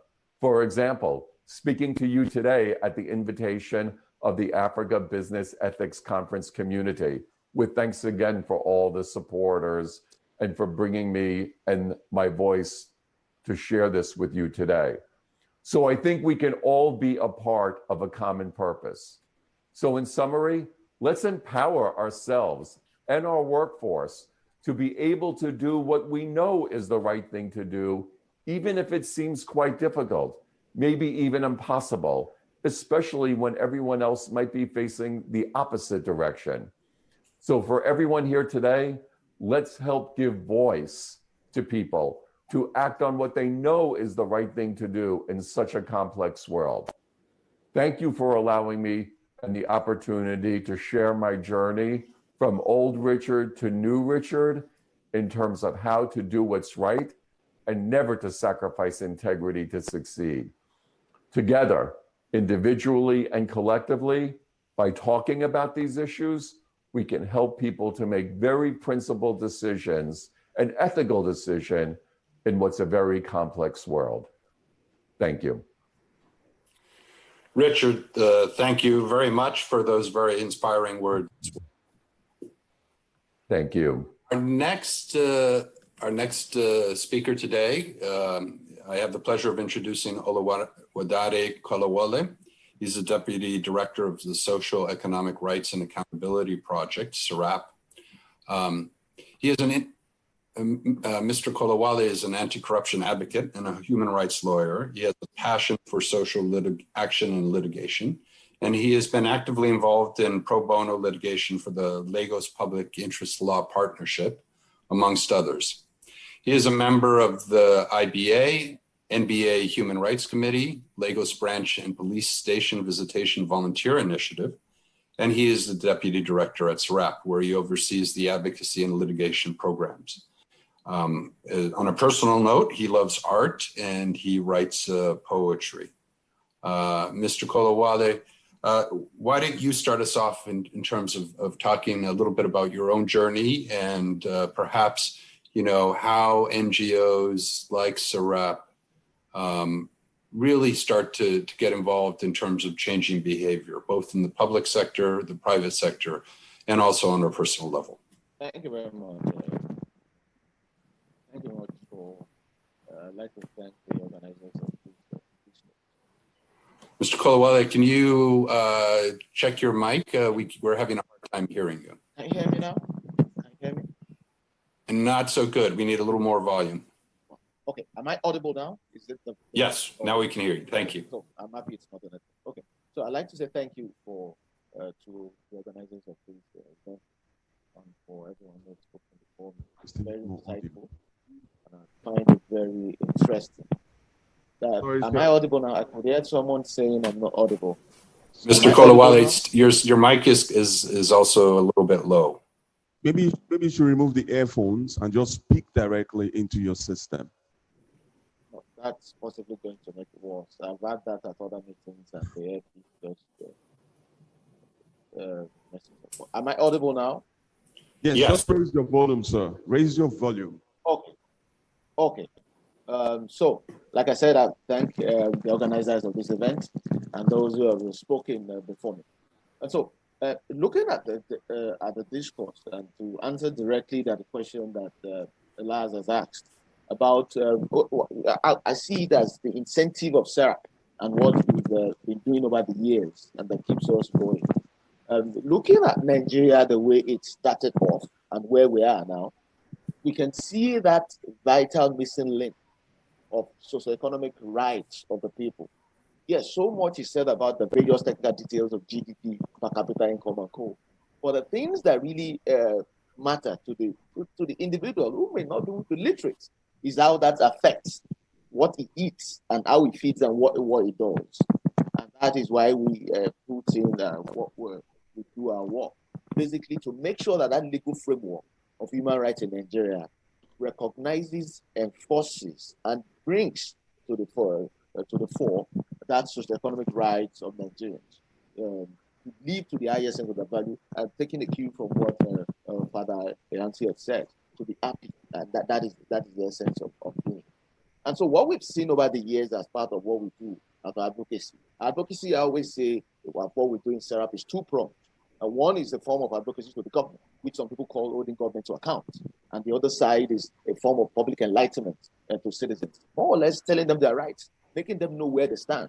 And now they can contribute, living a life of integrity, values for themselves, and also holding the government to account. And so that is what we've been doing over the years. And we've seen that this issue of ethics, or what we call values or integrity, is at the heart of even the governance that provides socioeconomic rights to Nigerians. And it's also at the heart of how Nigerians react to that process of taking benefit of what is provided by the government, even in everyone's individual sphere. And so, but in my own personal experience, I would say ethics is more of responsibility, and hence it's personal. And so we can see the various agents of ethics as they interplay, the family, society, and even the state. And it is important to notice in Nigeria that the Nigerian state, for all the failings, the perceived or alleged failings of the 1999 Constitution, have built-in structures, legal framework that purport, at least on the face of it, to advance the cause of ethics. And that is clearly seen in Chapter 2 of the Constitution, which ironically, I find it very funny, has been held by the highest court in Nigeria not to be justiciable, in that they do not have the force of law. So it's more or less giving someone something with the right and collecting it back with the left. And so we've seen the various interplay of these agents of ethics and how they play. And I would say, for emphasis for what we do at SERAP, that the state plays a critical role. Yes, family plays its own role, society plays its own role, but the state as one of the agents of ethics, integrity, and what we see as values, what collectively can be termed social norms, they play that critical role in providing a legal framework, so to speak, the incentive and the disincentive, and by way of punitory measures to punish and to incentivize good behavior, which forms the cumulative of societal values. And that is what we've seen is not really present in Nigeria. To do a bit about my own personal experience, when I started legal practice, the first thing that I saw being green then was the level of wrong that clients approach an average legal practitioner to do. And it's interesting to see that these clients believe that lawyers are generally not honest, yet they come to that lawyer with appeals and even fees to do that which is wrong. And I've always found that quite as an amateur sociologist, how people will hold that belief and still induce a lawyer to do what is not right. And so, given that context, I've asked myself over and over again, the legal practice in Nigeria, for instance, is it really a profession, as it were, we call it a noble profession, or a business, and that should be regulated? And that is my own constituency, so I'm very passionate about it. That speaks to how it should be regulated as a reflection, just a tiny part of society which plays a vital role in the judicial process. So, as a way of pointing out ways, I would say that choice remains a very vital way of driving ethics, either as an individual or in the public service. We all know public servants or public officers are drawn from society. They are not from heaven. They are from within us. And that is why that understanding that the personal choices we make, either in the private sphere or in the public space, has consequences. First and foremost for us, and then not generally for society. That knowledge, I believe, if it is driven adequately by the various agents of ethics, the state, the family, and the society, we begin to produce that consciousness that after all, our destiny, as I said, in Africa is in our hands. Thank you very much.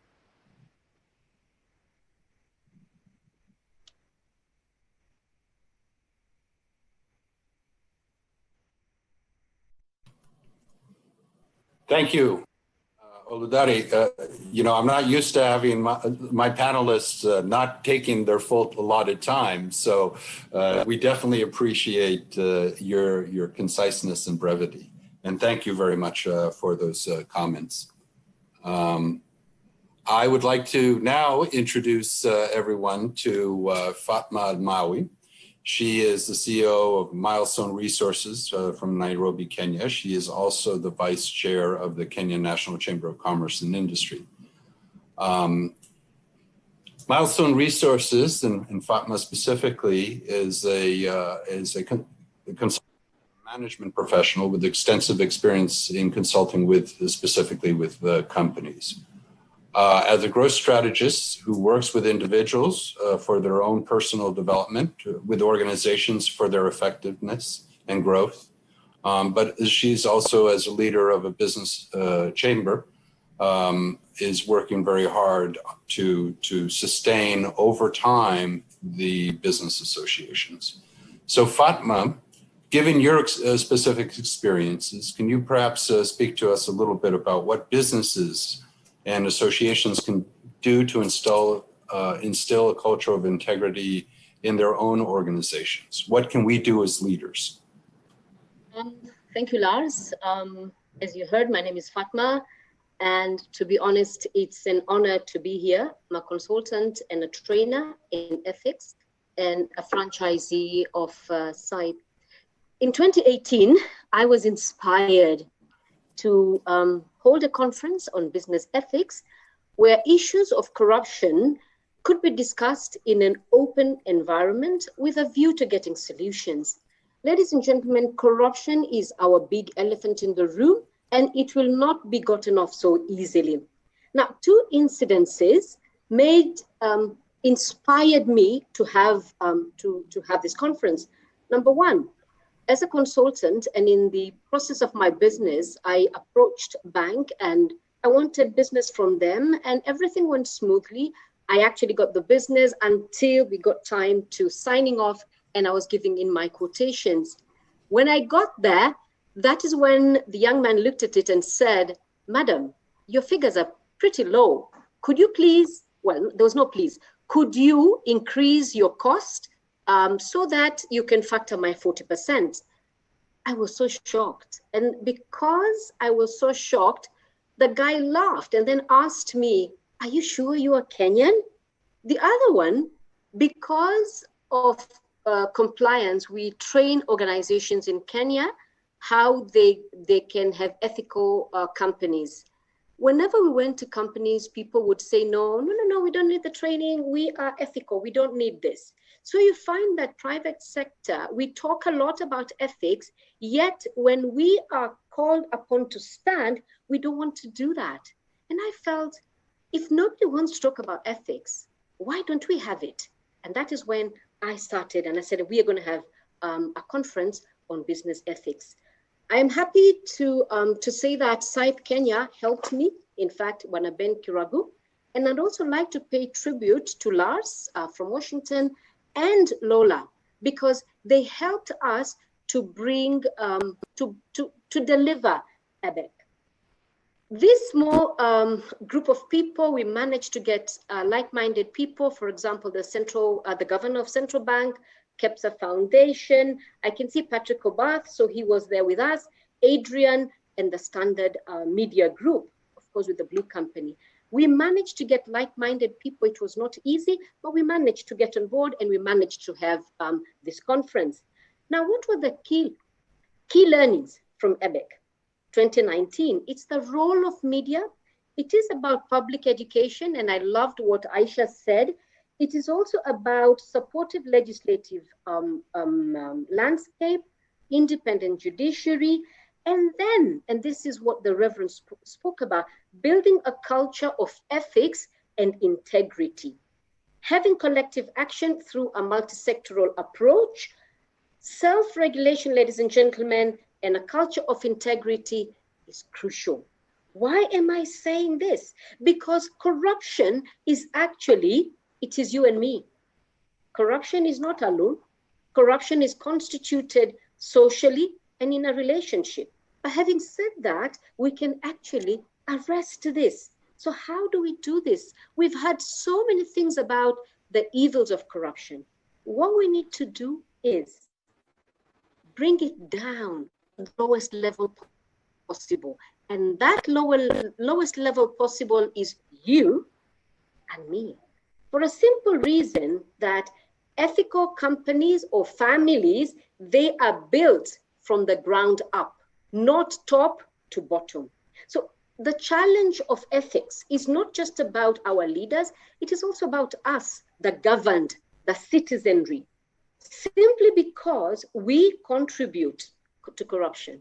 We contribute either by being active, corrupting or accepting, but also by our silence. So if you're not part of the solution, you actually become part of the problem. We all have the capacity to reduce corruption. Now, how do we manage to do that? We do that by you being aware. We've been told about choices, being aware of what is important to you. Is it profits or is it about having a legacy? You need to align your priorities. For example, for me, it's a small company. I was willing to lose because I could not imagine giving away 40% or even 5% for that matter, because it means that I was not good enough to do the job. I was getting the job because I gave a kickback. It goes back. Your actions speak louder than your words. We've had a lot for the last 3 days, but how many of us would be willing to actually go on that road and say, it's okay, I do not mind losing. I will queue, I will pay taxes, I will pay the necessary licenses. Because when you don't do that, facilitation payments become a must. So you and I become part of the problem and not the solution. I want us to take, remember the 10 commandments? Commandment number 8, it tells us, thou shalt not steal. Yet we steal every single day. What are we stealing? Money, time, but above all, we steal opportunities from the next generation. So being ethical is not a one-off event. It is something that you do every single day. You have choices, we have heard. Being aware of what you do is the first step, and then taking those choices is what makes the difference. It is these daily small things when no one is watching, your honesty, your integrity, as well as your commitment to doing the right thing. It doesn't really matter how big, how small. The fight against corruption is not about the title. It is not about the position that you hold. It's about you, the individual. What is it that you want to get done? I want to quote Delia Ferreira, chair of Transparency International, who said, people's indifference is the best breeding ground for corruption to grow. So if everyone helps to hold up the sky, then one person does not become tired. This is from the African book of Proverbs. So for me, in summary, it is about you. Will you bribe a policeman? Will you pay the teacher to pass your child because your child has not done their reading? Now, these may sound trivial to you. They may sound small, but that is where it starts. That is what guides you. You will say, I need more profits. Less profits is okay. You will still survive. So in summary, allow me to quote Archbishop Desmond Tutu, who said that, do your little bit of good where you are, because it is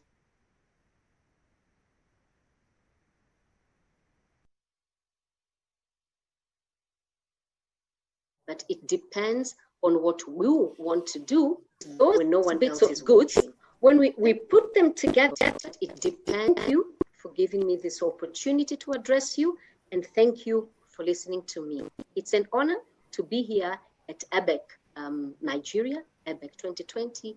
Thank you, Lars, and back to you. Asante. Asante sana, Fatma. Thank you very much for some very inspiring remarks and some practical choices that we can make every day. As the final panelist today, I'd like to introduce Mr. Mohammed Ashiru Baba. He is the Director of Education at the Independent Corrupt Practices Commission, ICPC. Mr. Baba, how does after hearing from individuals, businesses, and as well from you are our representative from government, and so how does the ICPC empower personal integrity and ethics in the crusade against corruption? What specifically do you do about making sure that people make the right choices? Thank you, Mr. Lars. We in ICPC, we are pained by the fact that our values of honesty and integrity as a Nigerian nation have been lost on us. And so we are making an effort to see that we resuscitate and rejuvenate these values so that the cases of corruption are greatly minimized. I represent, like you said, the chairman of ICPC, Professor Bolaji Owasonye, SAN, and he has a message which I pass on to the Secretariat, and I've been assured that copies will be circulated through email. But to answer your question, I do not have to refer to the message. I'm going to speak direct on with some personal experiences like you suggested. First of all, if you recall, or as a Nigerian, in the 60s and the 70s, the market woman selling tomato on the roadside could afford to display her tomato on the table and go inside the house and cook for her husband and come back and meet money on the table. Somebody would have bought the tomato and left the money there. Nobody would touch it. That was in the 60s and the 70s, coming towards middle 80s. But as soon as we entered into the 90s, if the woman made the mistake of displaying her wares on the table and turn around to gist with her fellow woman trader, before she turns around, the entire table, not only money, will disappear. That is the extent to which our values of honesty and integrity in this country are lost on us, and we are greatly pained by that. Coming to the question of what ICPC is doing, we decided to approach the resuscitation of these values bottom up and top bottom. First of all, we decided to catch the youths young at their formative stage. We formed anti-corruption clubs in secondary schools. We revised the national curriculum, educational curriculum, by infusing anti-corruption values of honesty, integrity, nationalism, patriotism, love for one another, etc., into examinable subjects for teaching at basic, talking about primary school and post-basic, as well as tertiary institutions.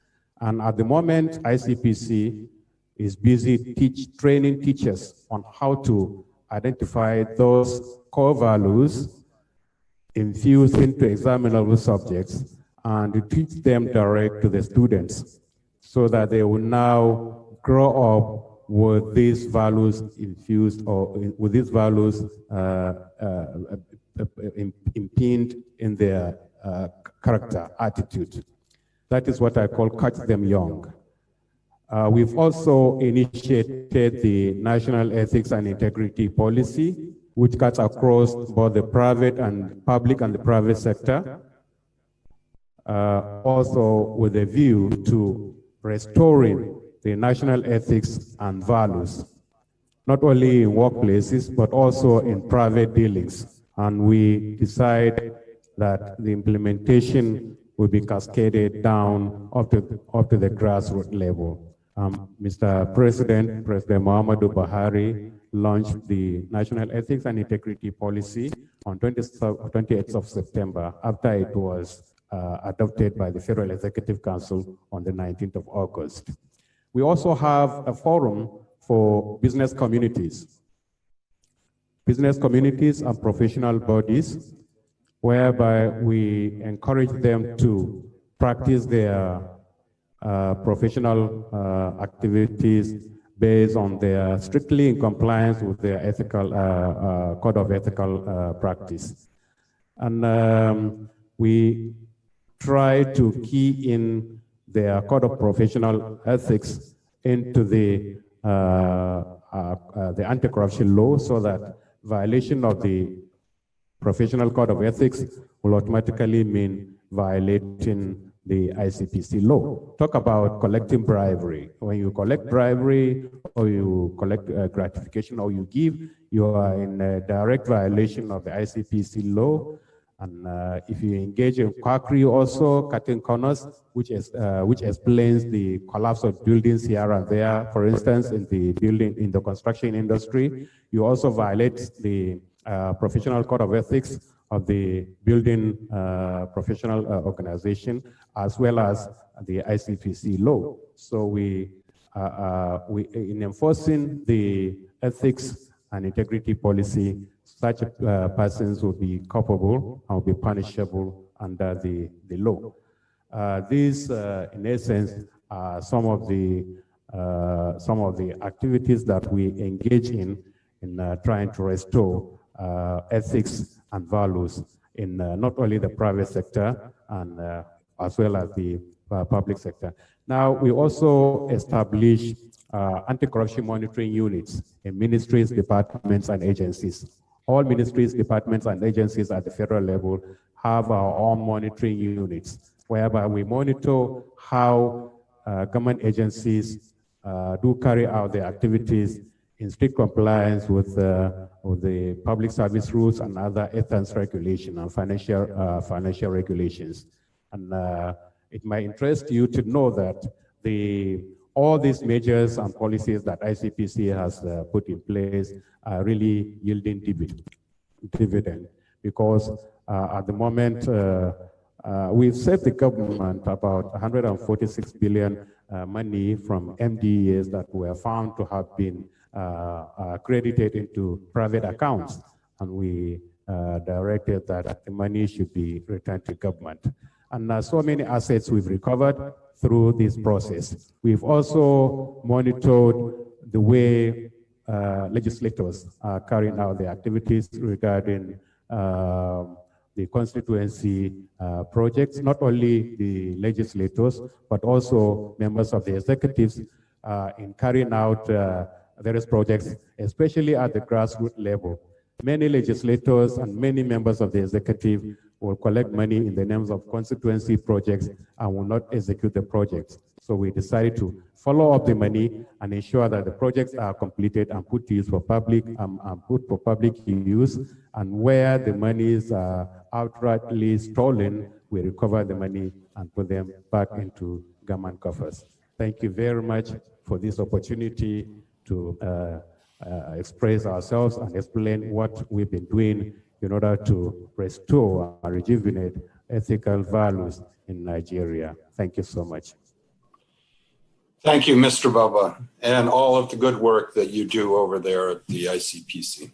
So thank you very much, and you and your colleagues. We're moving now to the question and answer section. I would welcome everybody to please use the Q&A or the chat function in terms of asking a couple of questions. I'm going to move us to a lightning round. And so I'm going to ask all of the panelists to essentially respond to one question, but you only have a minute before we go to the rest of the Q&As.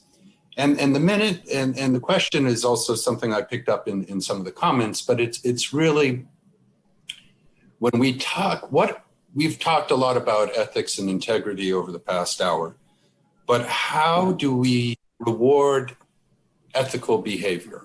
What are the incentives we can do as companies, as individuals, or as government to essentially encourage the right type of behavior? Now, remember, you only have a minute, so I am going to start us off with the Reverend Father to answer this question. Reverend Father, are you still with us? Yes. I will spend my minute by showing, unfortunately it's not showing well, this book. I decided to start showcasing people who are struggling to live lives of integrity. This booklet is titled Nigeria, Models of Integrity. Its publication was supported by the MacArthur Foundation to show that in the midst of the rot in the land, there are people who are still living lives of integrity. So we need to tell their stories and show them as success stories of integrity and character, and that they are happy doing that. So this is the contribution that my organization, Luke Sterra Leadership Foundation, wants to make to promote and reward or recognize people who have been struggling to live the life of integrity. That is one way to go, to showcase people who are making good efforts in the midst of the rot in the land. Thank you. Thank you, Reverend Father. Richard? It's a tough one for a minute, but I'll give it a go. So when we think about incentivizing ethical behavior, I would encourage everyone to take a look at a bottle of prescription medication and turn it on its side. And you're going to see the warning and the side effects of those medications. Well, when we think of goals, objectives, incentives, and rewards, they all have side effects. And they have ethical and integrity side effects. So going back to Mary Gentile's book, Giving Voice to Values, are we thinking about what are those side effects of our goals, of our objectives, of our rewards? And do even the side effects of those goals align with our goals of promoting ethics, integrity, and long-term sustainable, responsible business growth? So let's think about what the side effects of incentives are and to ask ourselves, are we promoting a dangerous reward system, and to make sure that we're not. Fantastic, Richard. Oludare? Okay, so I would say that the best way to reward as a way of incentive for good behavior, again, rests on the government. Creating a system that works, public services, essential services like health, education, access to social justice is the best level playing ground that the government can provide. That itself is enough. And that assures the poor that if he or she works hard, he will be rich and will be taken care of. That is enough. Creating any kind of system creates, like Richard had mentioned, something that may not be sustainable. And so we must be careful not to destroy something and build up a dragon that nobody can control. Thank you, Oludare. Fatma? For me, it's number one, it's about walking the talk as a person. You need to do what you say you're going to do. And then, of course, it's about you associating with like-minded people. You see, because we have a saying, if you surround yourself with fishmongers, you will also smell fishy. So you need to have the right kind of people. And then, of course, there are always recommendations that go to the government, to the municipality. Those are the people that need to be rewarded, that need to be recommended. On the side of the government, I believe it's about if organizations are paying their taxes well, they are doing everything right. Those are the people that need to be recognized by the government. But how will the government know? The government or the proper institutions will have been given the names of the people that actually do the right thing. And in Kenya, we know who those people are. Challenges come, it is always the wrong people that actually seem to be picked. Over to you, Lars. Thank you, Fatma. Mohammed?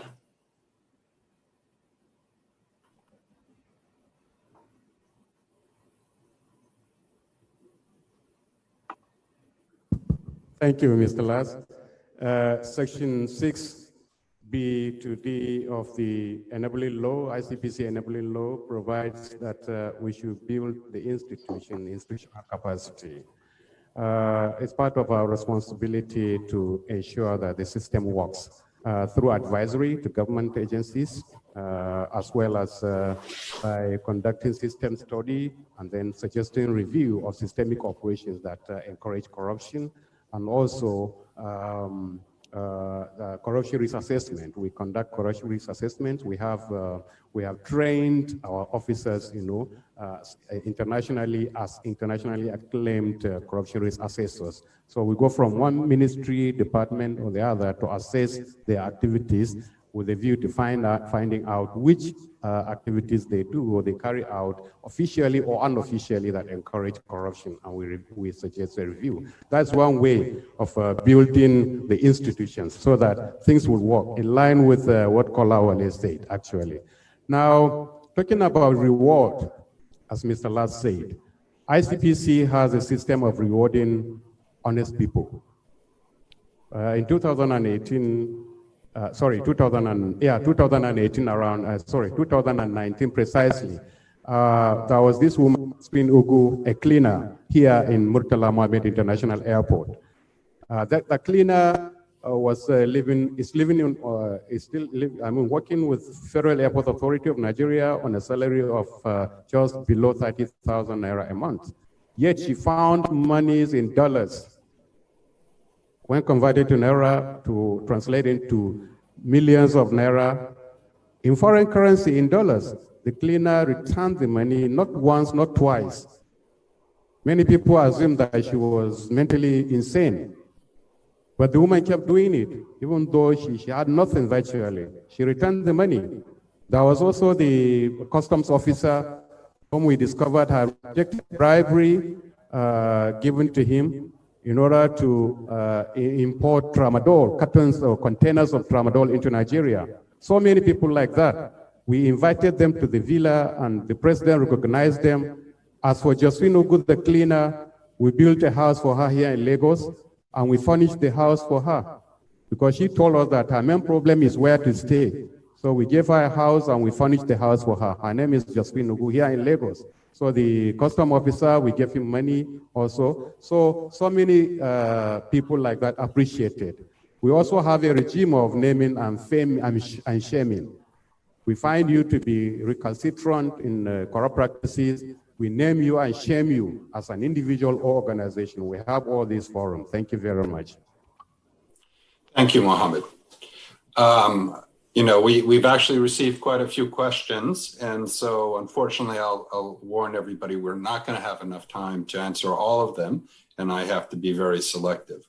So the first question is the theme that we've all been talking about here today, and it's really talking about, as the Reverend Father first started talking about, is really about role models. And so the question is, how can society supply and facilitate the rise of these good individuals, these role models, to positions of power so that they can play a decisive role in getting rid of corruption? I would also invite you at this point to potentially give, and I'll ask, this is a good question for everyone, I'll ask that you not only respond to that, but perhaps give us your final closing comments. Again, I'm going to have to limit you to approximately about a minute. I apologize. Reverend Father, you started us off. We'll come back to you.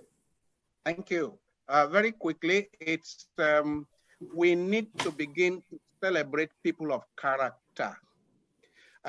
We need to help religious houses, schools, community places. We all need to begin to celebrate and project. I said earlier that society produces the kind of values that it projects. We get more of them. So if we project wealth and wealthy people, we will get more of them. It doesn't matter how they make the wealth. So right now we need to begin to look for people of character to show to our young people that these are the people we revere. These are the people that we respect. We need to, in our society where they have chieftaincy titles, we need to give more chieftaincy titles to people who have character and who are contributing to society than just people who are wealthy. Thank you. Thank you, Reverend Father. I'm actually going to mix it up in terms of the order, and I will turn now to Kolawole.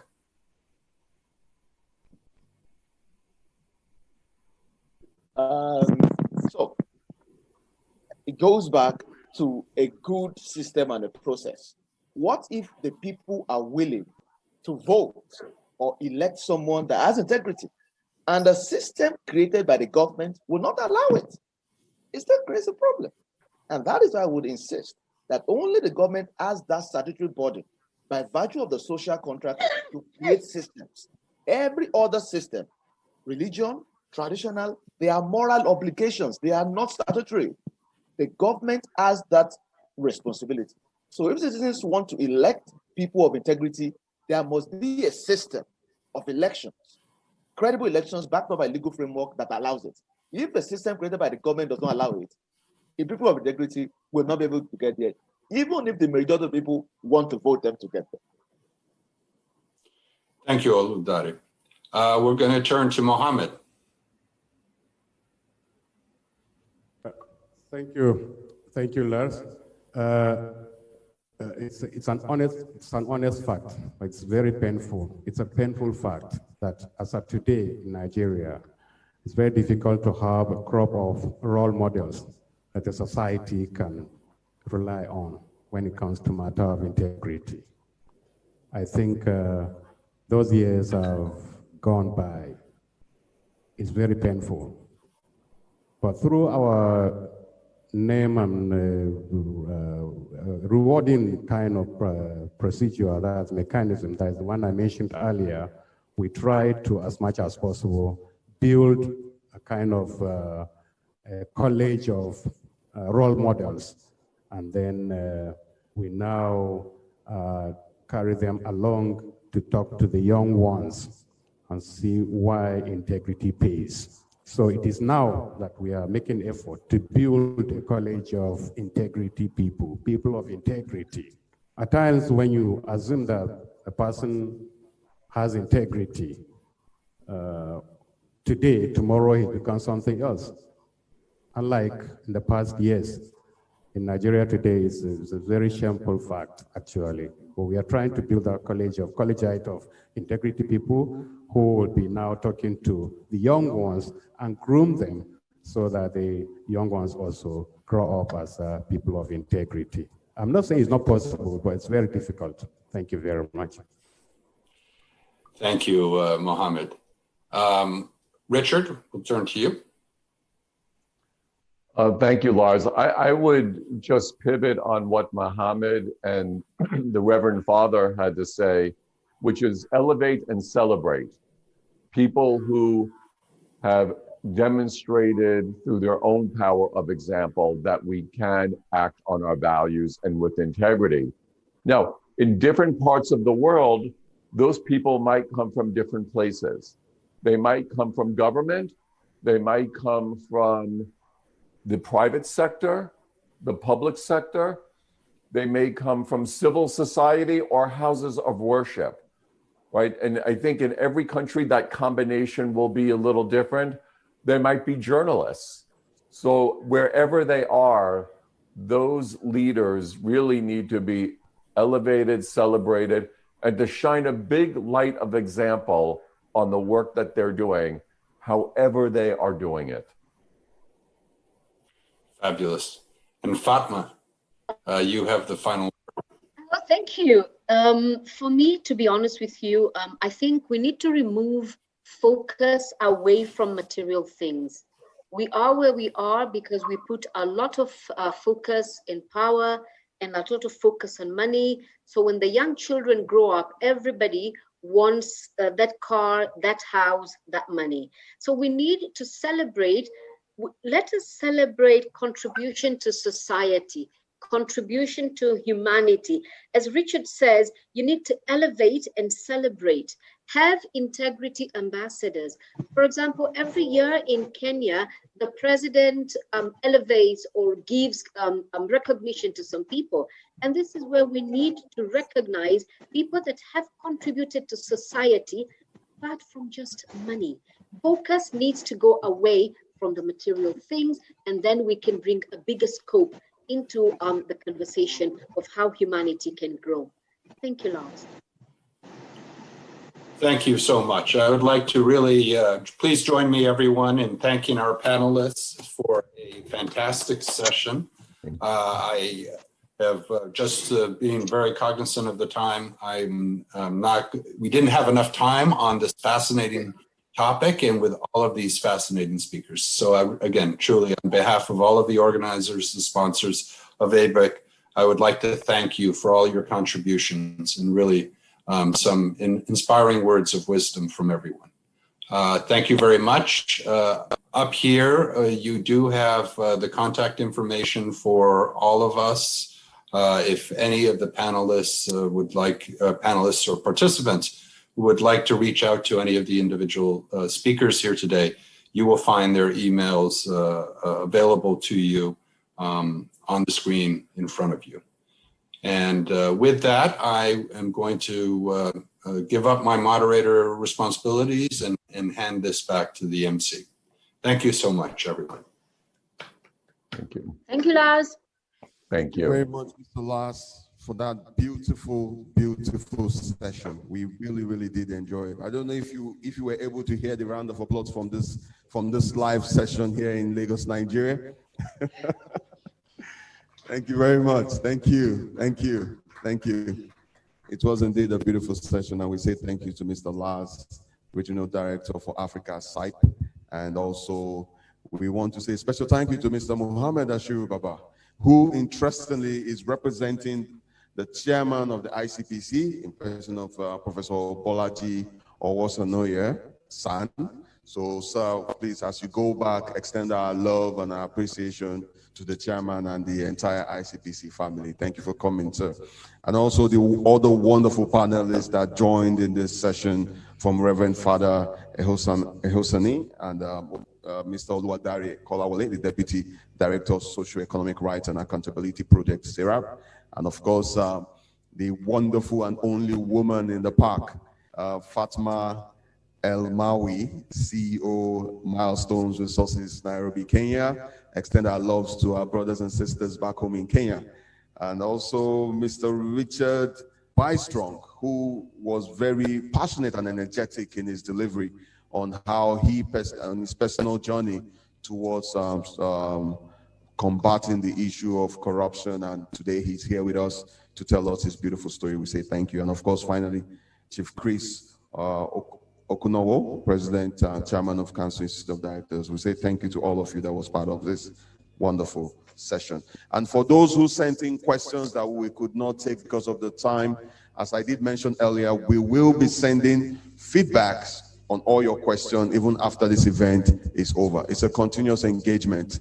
Corruption is a subject matter that we cannot trash even in 1 month of a conference. So it's an ongoing process that, and we'll definitely and gradually get there if all hands are on deck. So we'll do well to respond to your questions long after this event is over. Now, moving along, we're now at the part of the program that involves us discussing about the 3-minute pitch that we've been mentioning since day one, and of course the ABEC Ambassador Challenge too that we had. And to give us more light on this, I shall be inviting 2 wonderful women who will be shedding more light as regards to the ABEC Challenge and the 3-minute pitch before we move to some videos that we shall be showing the general audience. First on my list, I'll be inviting Lola Adekanye, who's the lead business integrity and anti-corruption programs at SIPE for Sub-Saharan Africa. Is Lola here with us? Okay, yes, Lola is here with us online. So Lola, you have the floor, please. Welcome on board. Thank you very much, Mr. Ozumba, and I hope everyone can hear me. Good afternoon. Yes, great, thank you. Good afternoon to everyone here in Nigeria. Good morning to my colleagues in DC, and good evening to my colleagues in the other parts of on the African continent. Thank you very much to everyone and to our participants for joining this conversation. from wherever you are in the world. It's regarding an issue that affects our lives and livelihoods, regardless of creed, region, or country. And I'm glad that you're all able to join us today.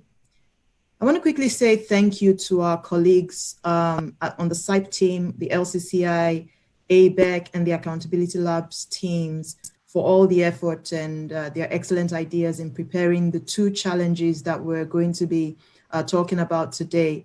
The first one is the ABEC, the Africa Business Ethics Conference Ambassador Award.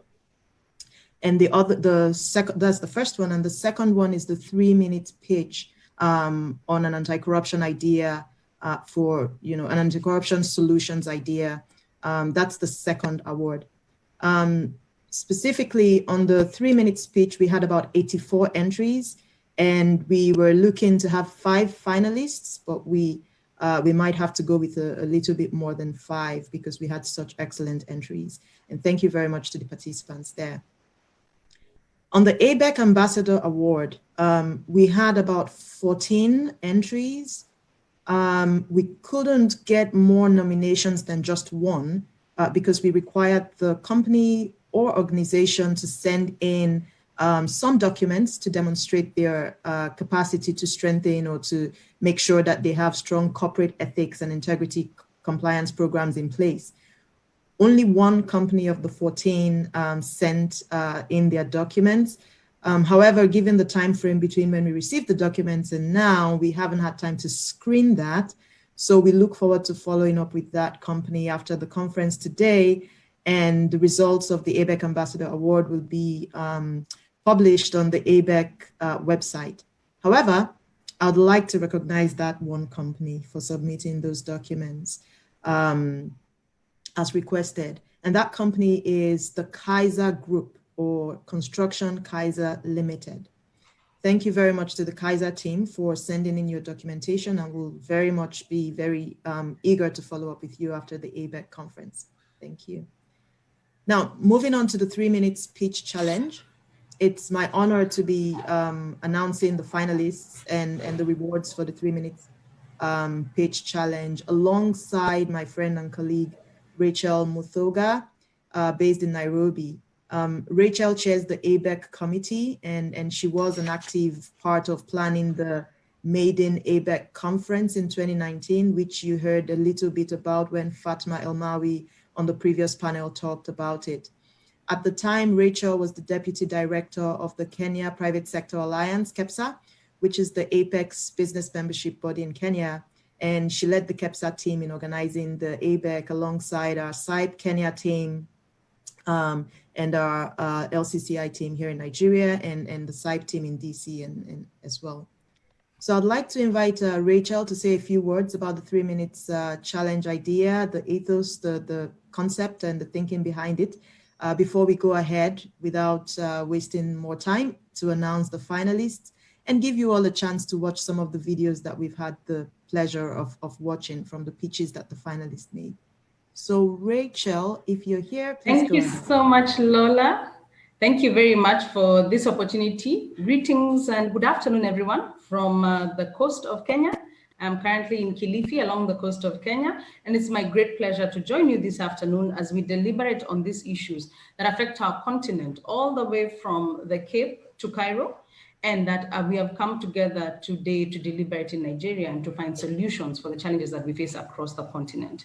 Having listened to the presentations from the beginning of this conference, it's really been interesting to hear about some of the challenges that have been brought out, but also some of the solutions that we have brought and are using in challenging the problem of corruption in our countries. Happily for us, this session and the Ideas Challenge is centered around innovative thinking, looking forward and saying, despite the challenges that we face, despite the problems that we have seen before, what can we do differently? How can we use innovation as a way to re-energize the fight against corruption and also to give to ourselves new tools that would enable us to be even more effective than we have been in the past?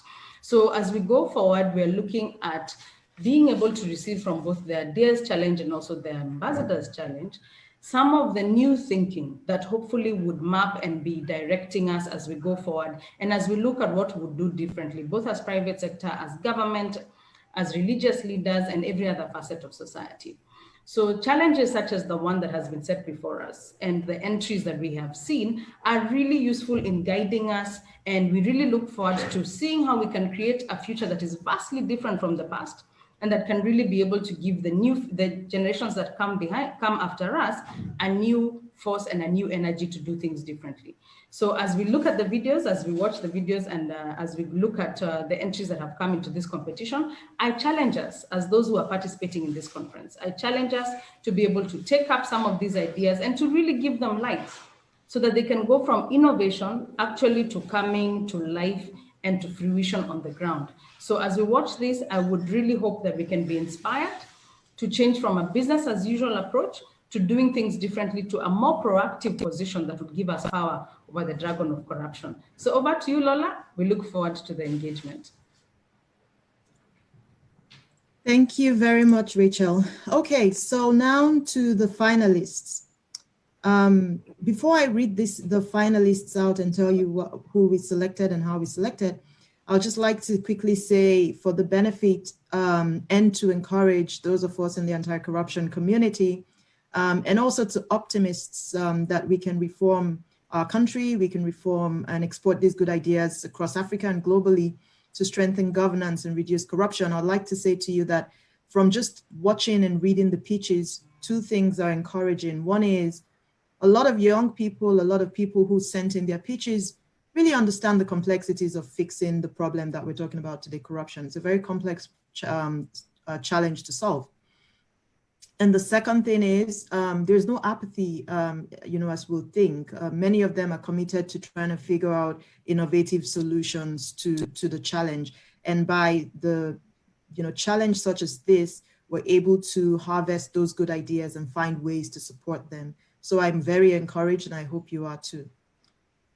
We were going to have 5 finalists. However, having reviewed the 84 entries that we got, and I must say Accountability Lab Nigeria and their global team did a lot of work on that. So we made sure that we had an independent sort of arbiter looking at these things. We got to about 3 ties in 4th position, which means that we have to go with 6 finalists rather, and that has been accepted. So I will go ahead and quickly call the names of the finalists, starting from the 6th. The 6th, and please feel free to give a round of applause if you can on Zoom. I'm not sure you can, but if you're in the hall, please feel free to give a round of applause to these excellent winners. So the 6th finalist is Oladipo Olufemi Gabriel. That's the 6th finalist. And the 5th finalist is Adedayo Bolakun. And the 4th finalist is Temitope Adetoye Benjamin. In the interest of time, we're not going to show their pitches, but we'll try to make sure we have enough time to show the other 3 pitches, or at least one of them if the MC tells me we have time. The 4th to 6th finalists, I would like to say congratulations to you on behalf of the SIPE LCCI team, the ABEC team, and the AL team. You will all receive, you will each receive a token reward of 200,000 Naira each, but that's not all. We definitely want to encourage your ideas. So we'll be inviting you to join the top 3 finalists who I'm about to read out their names. Join them in submitting your fully developed ideas, and attend the bootcamp to help refine your ideas and make them into implementable proposals. So thank you very much for sending in your ideas. Now to the top 3 finalists. In 3rd place, we have Latif Abiodun Oseni. In 2nd place, yes, I think I heard a round of applause. It's not a miss. Please go ahead. In 2nd place, we have Chiamaka Ibe. And in 1st place, we have Chukwuemeka Ayim Osigwe. Congratulations to the top 3 finalists. You will each also receive this time 400,000 Naira as the token reward. And we would also certainly be working with you to refine your ideas, as I mentioned earlier. Because of time, I will defer to Mr. Ozumba, the MC, to determine how many of these videos we can play. But right now, I'd like to invite all of us to listen to the first place candidate's pitch. If we can go ahead and play that, and if we have more time, certainly cue in the second place candidate. Over to you at the hall. Please go ahead and play the first video. Thank you very much, Lola Adekanya, for that wonderful presentation, and also Rachel Mutonga, all the way from Kenya. We say thank you to that. So what we've done in-house here is we can only play 3 videos, and in the order of sequence, we're going to do it in the form of a countdown, 3, 2, 1. So we'll start with the third on the list, third place winner. So let's get the video from the third place winner, please. Nigeria's albatross is corruption. There are many reasons why corruption is prevalent in Nigeria today. Can Nigeria tackle corruption in an innovative way that ensures stability and the interest of the common good? This question remains to be answered. The goal of this proposal is to strengthen the integrity of our public officials, and in return get better decision making by lawmakers. What is integrity? Integrity allows you to determine good from bad. It also speaks to exemplary behavior while performing your duties. In order to define corruption, we must understand why it's prevalent.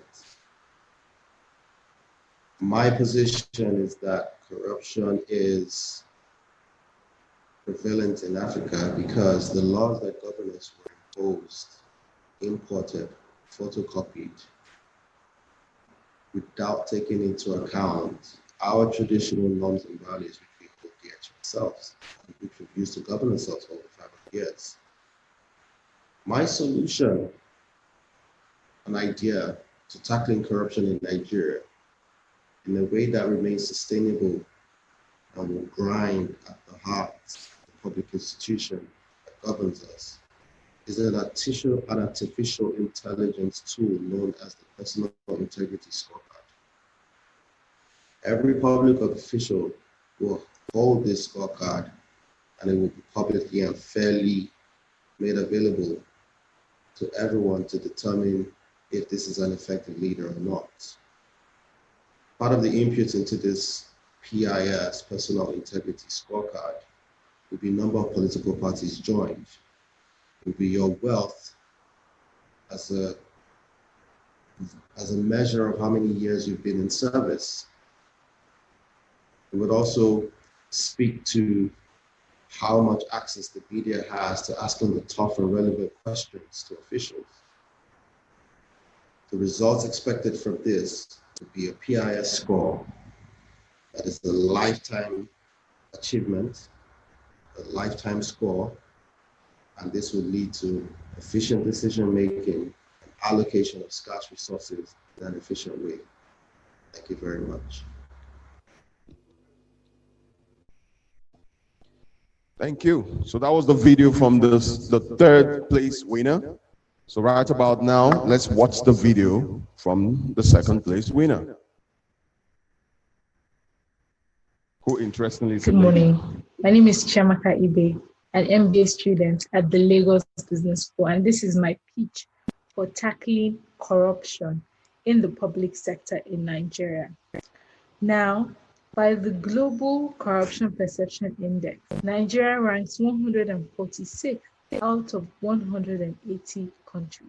This means that Nigeria is very close to the bottom of the list of the most corrupt countries in the world. Now, corruption requires a human element. Humans demand and collect bribes. Humans request for kickbacks. Humans inflate budgets and misappropriate funds for their own purposes, their own private gain. Now, in the elimination of this human interface in the course of transactions, government transactions, would serve to bring corruption to the barest minimum. Now, how can we remove the human interface in the course of government processes? Essentially, automation, digitization, and process automation. Now, my proposal is a website for all government ministries, departments, and agencies, which I call youragency.gov. Now, with this website, all MDAs will be hosted on this particular website. All their transactions, all processes, procurement of licenses, registration of companies will all be done on one platform. Now, on this platform, there will be cloud technology and blockchain technology, which will enable the efficient storage of data and documentation of the processes of each of these MDAs. And also, in addition to combating corruption, that is removing this human element, there will be increased efficiency of these processes, essentially, with real-time collaboration amongst these MDAs. The FIRS can work with the CAC directly, the NIPC, and all the over 23 MDAs under its one-stop investment center would operate through one website. So people come in, you make payments online. There's the remitter that hosts the Treasury single account payment platform, essentially. Payments will be done online, transactions will be done online, and then receipts, licenses, and all of that will be sent via email. So this essentially takes out that human element and will definitely serve to cure this scourge of corruption. Technology is the answer. Let's fight it together with youragency.gov. Thank you. Thank you very much. It's really beautiful to see that one of the winners is a woman. So that tells you that the issue of corruption and the ideas to fight corruption comes from every quarter, both from the male folks and beautifully from the female folks. So we say thank you and congratulations to the second winner. Now let's move over to the video for the top winner, the first on the list. Please watch. Hello, my name is Chukwu Mekania Mushibu, and this is my submission for the African Business Ethics Conference. Behavioral economics has shown us that little changes in human behavior affect the way we view life. For example, someone who steals office stationery simply rationalizes it as taking something from the office rather than what it is, stealing from the office. In an attempt to create a paradigm shift, I am proposing an innovative game that will help bring to the level of people's consciousness their ethical choices they make when faced with ethical decisions. The game will have 3 levels, and each level will focus on a particular theme. So for example, level 1 will talk about a petty crime. Number 2, we'll consider a big crime, a corporate financial crime, for example. And number 3, level 3, will look at a cost to society, for example, embezzling money for a public project. Let's look at one of the examples, committing a corporate crime, which is a big crime. You are the chief financial officer of a large firm, and you have shipments due for next year that has already been sent out. What do? Will you record the shipments? You will record the revenue with this within the financial year, or you record it in the next financial year? You have the option of doing that. So depending on the option you choose in the game, you'll be seen as either someone with a strong ethical compass or a weak ethical compass. Ideally, the best thing to do in that game, in that situation, is to record the revenue in the next financial year, despite the fact that shipment has already been sent out. And the aim of beyond the conference, I would like this game to be incorporated into schools, primary and secondary schools across the African continent, so that children from an early age will be aware of the ethical decisions they have to make. And by doing so, we are building ethical leaders for our continent and a better society that cares about the well-being of all concerned. Thank you. Thank you very much. Please, a round of applause to our three wonderful winners. Yes, beautiful.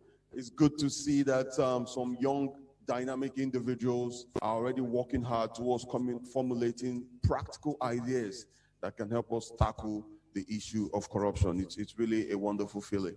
And we say special thank you and congratulations to the three wonderful, to the 6 selected winners for this competition. And as you heard from Lola, the organizers of this event will work closely with these winners to actualize their ideas into practical solutions that can help us fight the menace of corruption. So we say thank you once more to the winners.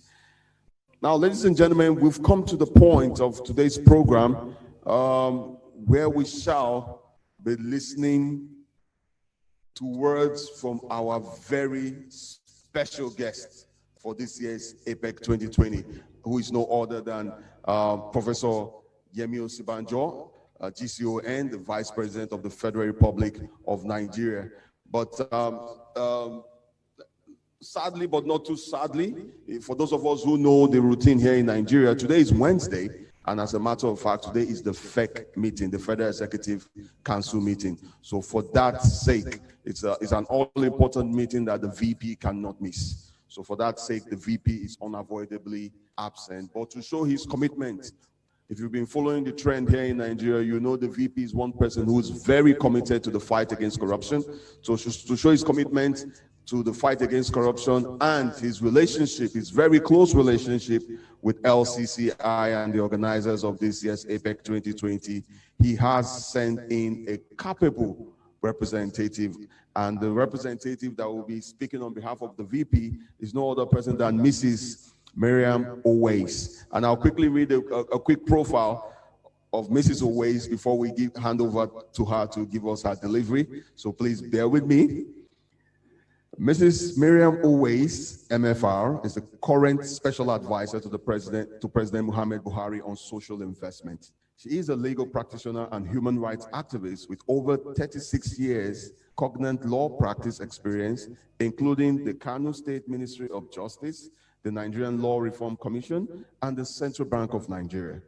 Mrs. Owais studied at Ahmadu Bello University, Zaria, was admitted to the Nigerian bar in 1981, and obtained an LLM in 1985.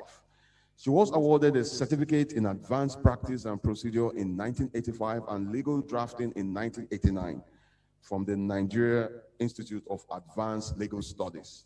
Mrs. Miriam Owais, MFR, served as a principal partner of Wali Owais & Co., an Abuja-based law firm. Before then, she had served on the Council of the National Human Rights Commission, where she also worked as special rapporteur on child rights, the board of the Justice Research Institute, the Kuka Center, as well as the Coalition Against Tobacco, amongst others. Kano State Almajiri Committee, President Goodluck Jonathan's Presidential Advisory Council, the Northern Nigerian Governors Committee on Reconciliation, Security Healing, as well as the African Committee of Experts on the Rights and Welfare of Child for 5 years. She founded the Isa Wale Empowerment Initiative in December 2009, which targets the condition of women and children in education, healthcare, and empowerment. Miriam Owais has also worked as a consultant to the Open Society Initiative for West Africa, UNICEF, the World Bank, and DFID. She has written and published several articles on economic and social rights, interfaith dialogue, child justice administration, and good governance. She was before her appointment a non-executive director and member of the board of directors of Stanbic IBTC Holdings PLC. She was also a member of the editorial board of This Day newspaper. You see that Madame has so much accolades that time will not even permit me to read them all. So ladies and gentlemen, please join me as I make welcome, ably representing the Vice President of the Federal Republic of Nigeria, Mrs. Miriam Owais. Welcome, Madam. Good afternoon, distinguished members of the ABEC and the LCCI.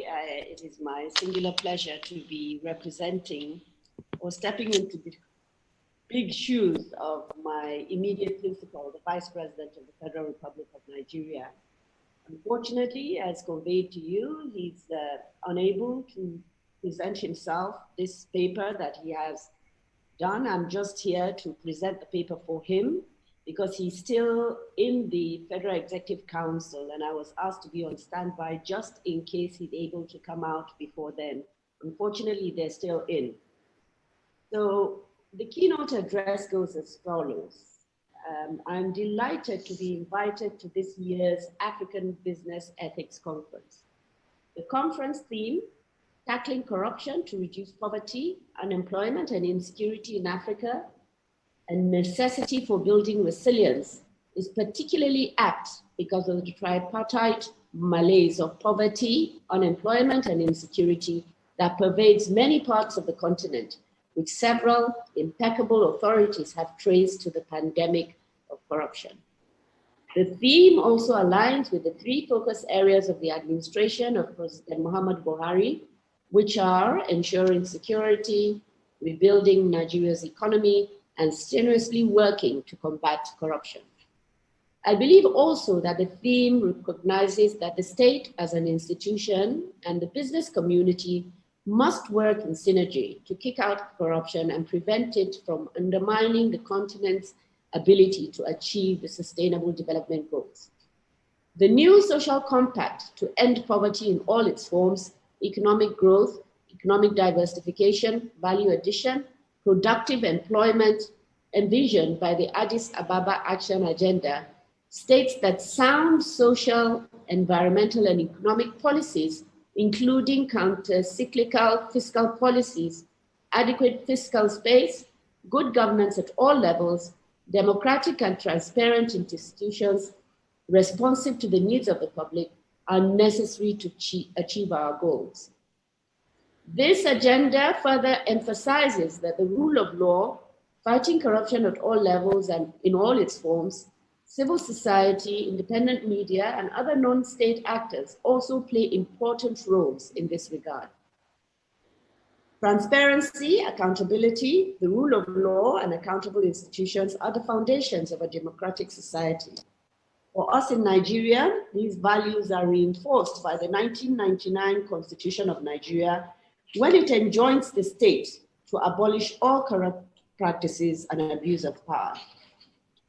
While the fundamental objectives and directive principles of state policy of the 1999 Constitution direct the state to harness the economic potentials of the country, it also confers the right on any person to participate in economic activities and business enterprises.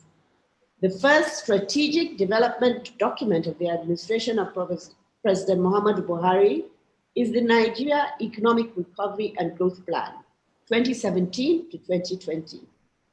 ERGP affirmed that government will improve governance by entrenching transparency and fighting corruption, reinforcing security, reforming the public service, and strengthening coordination with subnational governments. These aspirations align with Nigeria's national interests and global commitments. It is internationally recognized that the fight against corruption is not a one-stakeholder affair. Article 12 of UNCAC makes fighting corruption the joint responsibility of the state and the private sector. Article 12 specifically articulates the role that the private sector can play in law enforcement, development of standards and procedures to ensure integrity, codes of correct conduct, honorable and proper performance of activities of businesses, transparency, prevention of misuse of procedures, prevention of conflict of interest, internal auditing controls to detect acts of corruption, and so many other spheres. Corrupt business practices specifically mentioned by Article 12 include off-the-book accounts, of the books or inadequately identified transactions, recording of non-existent expenditure, entry of liabilities with incorrect identification of their objects, the use of false documents, and intentional destruction of bookkeeping documents earlier than foreseen by law. Perhaps the worst culprit is illicit financial flows in all its forms. IFFs largely account for the underdevelopment of the continent and our collective inability to meet our own needs. Businesses in Africa must therefore interrogate their role and apparent abetment in the enrichment of other continents through deleterious illicit flight of the African assets and wealth, thereby denying the continent of money that can solve the problems of insecurity, poverty, and unemployment. The Common African Position on Asset Recovery, sponsored by Nigeria and adopted by the AU Council, Executive Council, adopted by the heads of AU at the 33rd National Assembly on the 9th of February 2020, has assigned important roles to stakeholders, including businesses, to sensitize them to the harm of IFFs and how they can help to assist in prevention and recovery of assets. The current administration in Nigeria has adopted a two-track approach to tackling corruption. The first is vigorous effort to address grant corruption, while the second focuses on an entrenchment of processes and procedures to promote transparency and accountability. To coordinate strategic approach to fighting corruption, President Muhammadu Buhari has established the Presidential Advisory Committee Against Corruption, PACAC, in the first year of our administration. Government also developed a national anti-corruption strategy, and Mr. President also signed a presidential order in August 2015 to commit to the implementation and expansion of the Treasury Single Account System to ensure the tracking of government revenue. Government's priority areas in her economic recovery and growth plan includes restoration of economic growth, building a competitive economy, investing in our people, and good governance, which of course includes transparency and anti-corruption. In fulfillment of our commitments under the Open Government Partnership, which focuses on transparency, accountability, and citizen participation, President Buhari has inaugurated the OGP National Steering Committee. OGP Nigeria has developed its first national action plan, which focuses on 4 thematic areas of fiscal transparency, anti-corruption, action plan, and access to information and citizens' engagement, and envisages a partnership between the government and the private sector. To reinforce that partnership, as acting president, I signed Executive Order number 001 of 2017 on the promotion of transparency and efficiency in the business environment. The executive order focuses on the following areas. 1, transparency in NDAs. 2, default approvals where NDAs fail to communicate approval or rejection. 3, one government directive. 4, entry experiences of visitors and travelers. 5, port operations. And 6, the registration of businesses. Apart from the above initiatives, the federal government has also established a presidential initiative on continuous audit, PICA, which is domiciled in the Federal Ministry of Finance.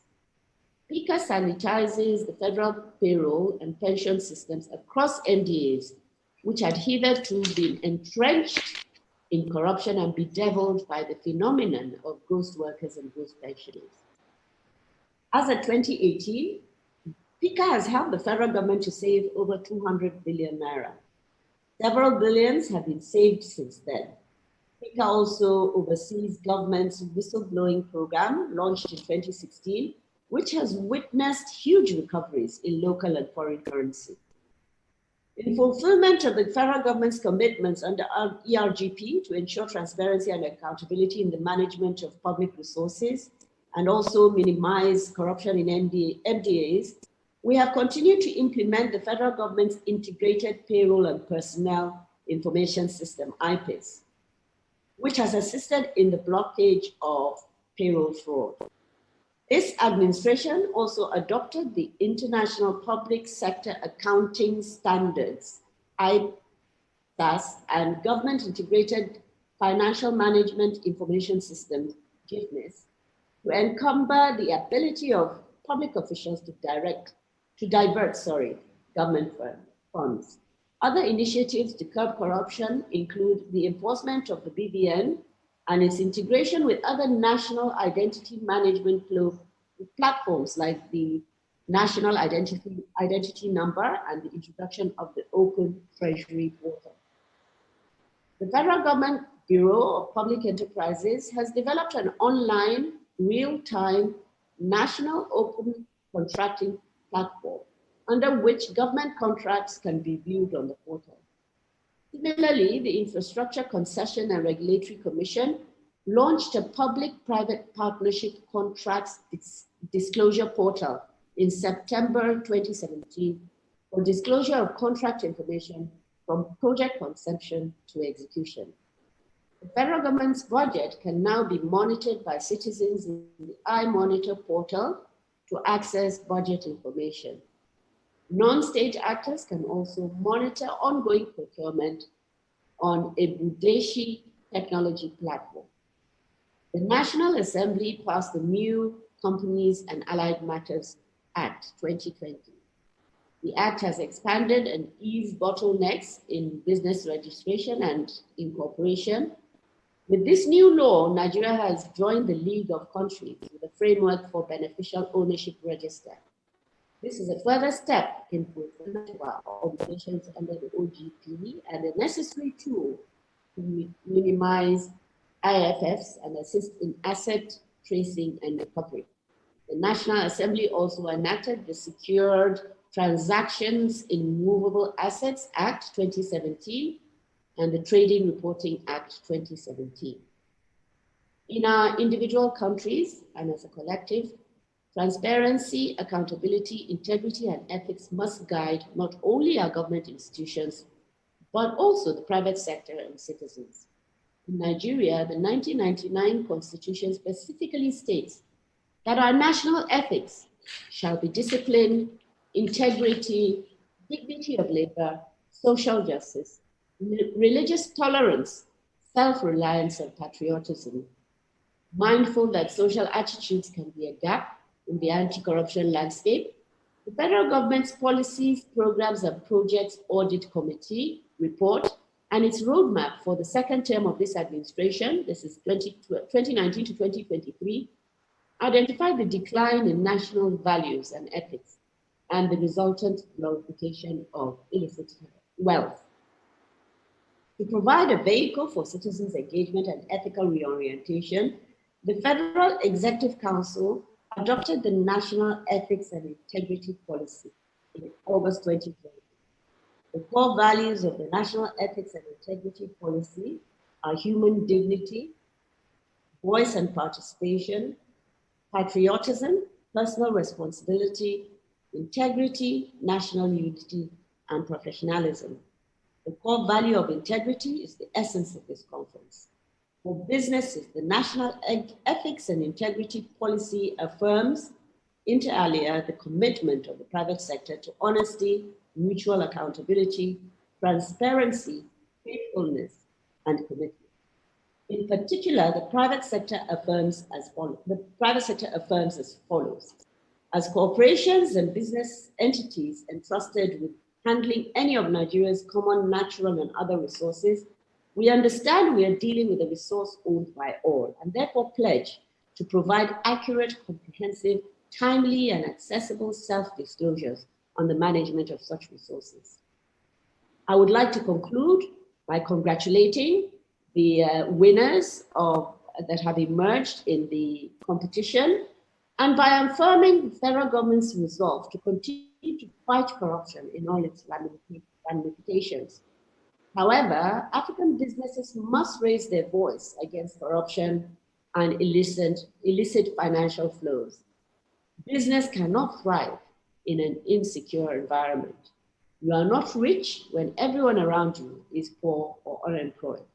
I therefore commend the organizers of this conference for choosing this year's theme, because it offers us an opportunity for discussion and introspection on the role that businesses can play in the fight against corruption. I wish you fruitful deliberations with the assurance that you will come up with insights on our collective pathways to reducing poverty, insecurity, and unemployment in our continent. I thank you all, and God bless you all. Thank you. Thank you. Thank you very much, Mrs. Miriam Owais, ably representing our guest of honor at this year's ABEC 2020 in person of Professor Yemi Osibanjo, GCON, the Vice President of the Federal Republic of Nigeria. And from the readout by Madam Owais, you could tell that the VP, as I did mention earlier, is someone that is very passionate about the fight against corruption. And the government is ready to work with everybody. And you could hear at the end, the VP even thanked the winners of this competition this year, showing that, who knows, the government is even going to be willing to work with them. So that's why earlier when I mentioned that those 6 winners, we could actually see a situation where they can synergize and work even with the federal government with their ideas. So it's really a laudable thing that this year's ABEC 2020 has done for the quest towards championing a practical cause in the fight against corruption. Once more, Madam, we say thank you for honoring us with your presence, and do well to give our greetings and our love to the VP, who is a passionate follower of the LCCI as a body. We say thank you, Madam, once more. Thank you very much. Now, ladies and gentlemen, we're already at the home stretch of day 3 of ABEC 2020, and what an event it has been. At this point in time, we would like to invite our chief host, who unfortunately is not present with us, and that's no other person than Madam Mrs. Toki Mabogunje. We all know that the Lagos International Trade Fair is still ongoing. So Madam is very busy there, representing the chambers, meeting with delegates, both international and local delegates, and of course, other government functionaries from both the federal and state level. So she has ably sent a representative, a capable representative, I must say, who is no other person than Mr. Gbenga Ismail. Mr. Gbenga Ismail is a real estate practitioner with a tremendous wealth of knowledge and diverse experience in real estate, in the real estate industry. He's also a member of the executive committee of the Lagos Chamber and one of the 6 vice presidents of the Lagos Chamber of Commerce and Industry, LCCI. Mr. Gbenga Ismail is actively involved in advocacy activities for the Chamber.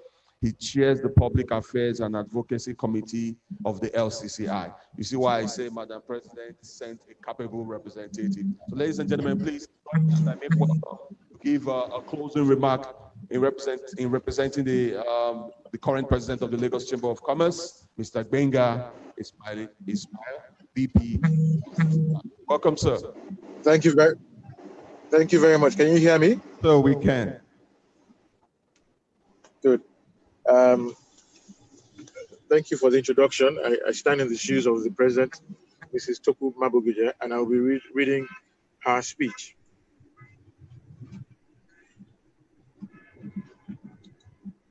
On behalf of the Lagos Chamber of Commerce and Industry, I would like to express our heartfelt appreciation to our distinguished facilitators and attendees for participating in the Africa Business Ethics Conference 2020 with the theme Tackling Corruption to Reduce Poverty and Unemployment, the necessity for building resilience. As you may be aware, the conference, which is an initiative of Center of Private International Enterprise, CIPE, is aimed at addressing the complex and peculiar challenges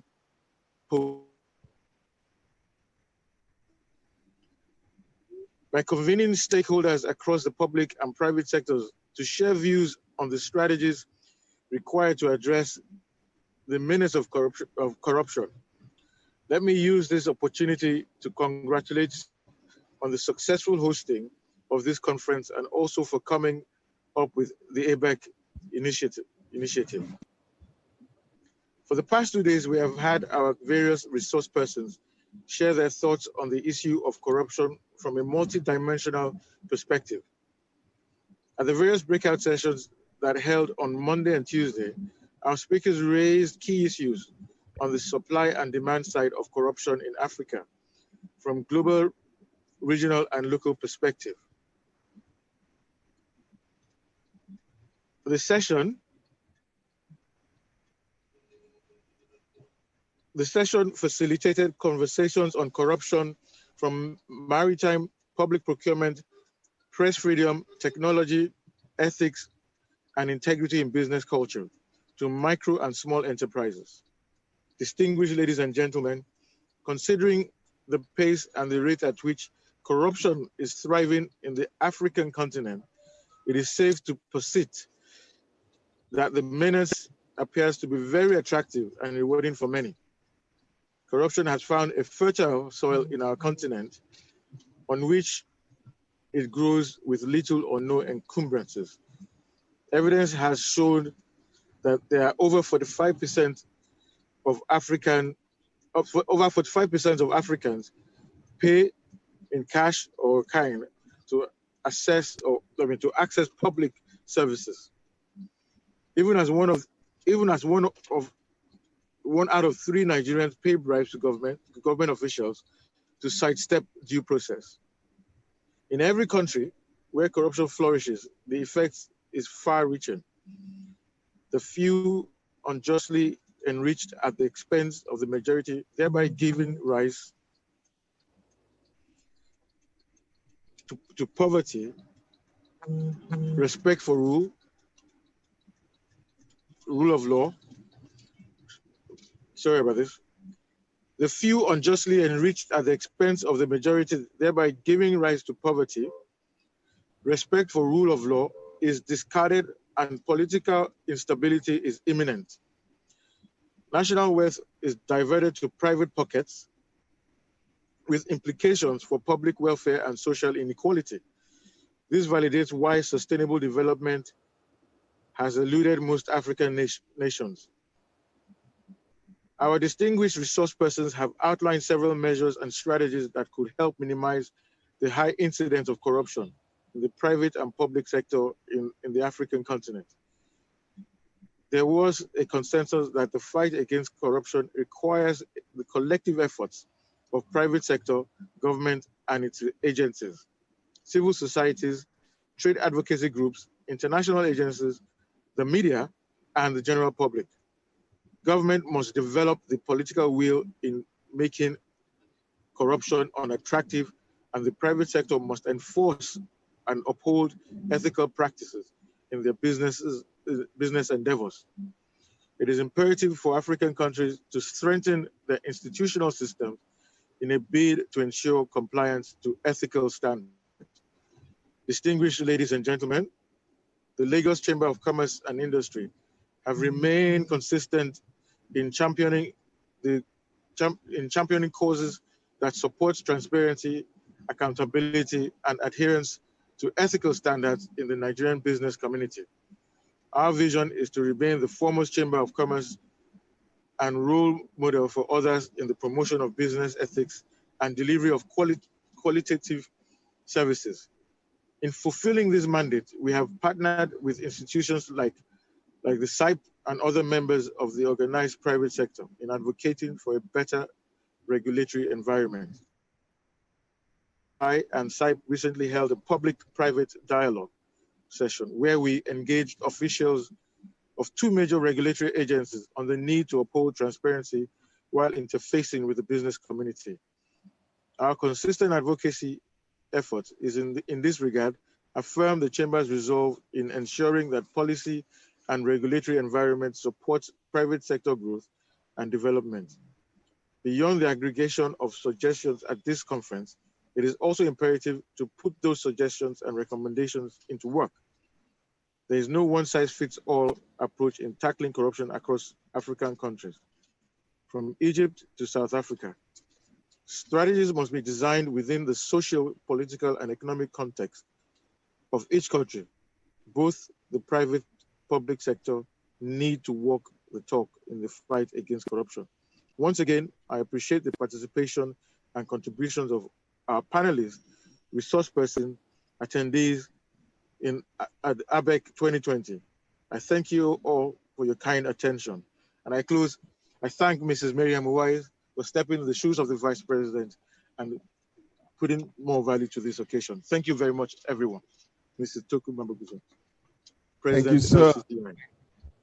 Thank you very much, Mr. Gbenga Ismail, VP LCCI. Thank you for helping us out, and give our greetings and love to Madam President when you get in contact with her.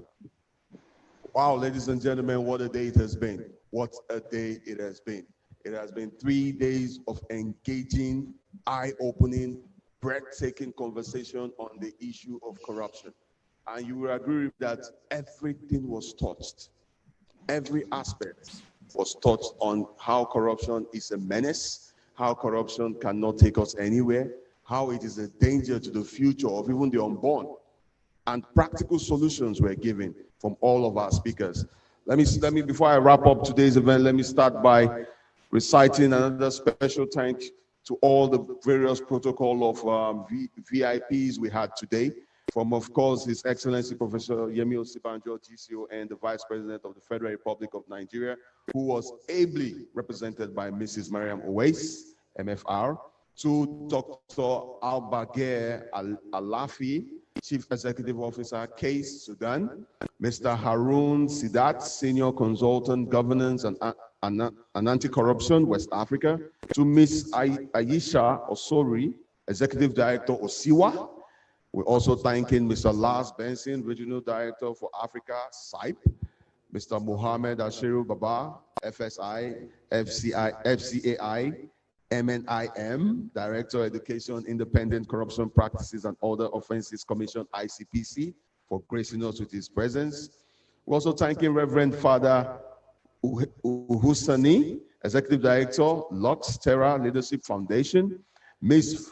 Fatma El-Bawi, who passionately spoke earlier with us amongst the panel discussants, CEO, Milestones Resources, Nairobi, Kenya, Mr. Richard Bystrong, CEO, Frontline Anti-Bribery and former FCP Violator and FBI UK Cooperator, and Chief Chris Okunowo, President, Chairman of Council, Institute of Directors, IOD. And of course, Madam President of the LCCI, who was ably represented too by Mr. Gbenga Ismail, and all of our wonderful, wonderful audience from the live session here at the LCCI building to all those who joined online from all over the globe. We say a special thank you to all of you. I mean, to have given out your time, energy, resources to be live with us online shows that the topic that was picked for this year's conference was very timely and touched the heart of everybody. So we say thank you to all the wonderful participants that joined and hooked up online from all over the globe. And we say a big thank you to all of you. Well, as the saying goes, whatever has a beginning must have an end. And at this point in time, as we say in the media world, it's a wrap. So I've been your host, William Sizomba, telling you to keep in touch with us. ABEC, you have all our social media handles, both LCCI. The ongoing Lagos International Trade Fair is still there. You can stop by and see what's happening there. ABEC has a lot of other activities they do all around the year. So follow them on social media for more information about what they do. And 2021 is already here. Who knows? So we're already getting ready for ABEC 2021. So keep a date with us. Continue to follow us on social media with all the information you need. As I said, my name is William Sizomba. I'm a media consultant with Connect Nigeria, telling you bye for now and enjoy the holidays.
Distinguished guests, ladies and gentlemen, welcome to Day 3 of Africa Business Ethics Conference 2020.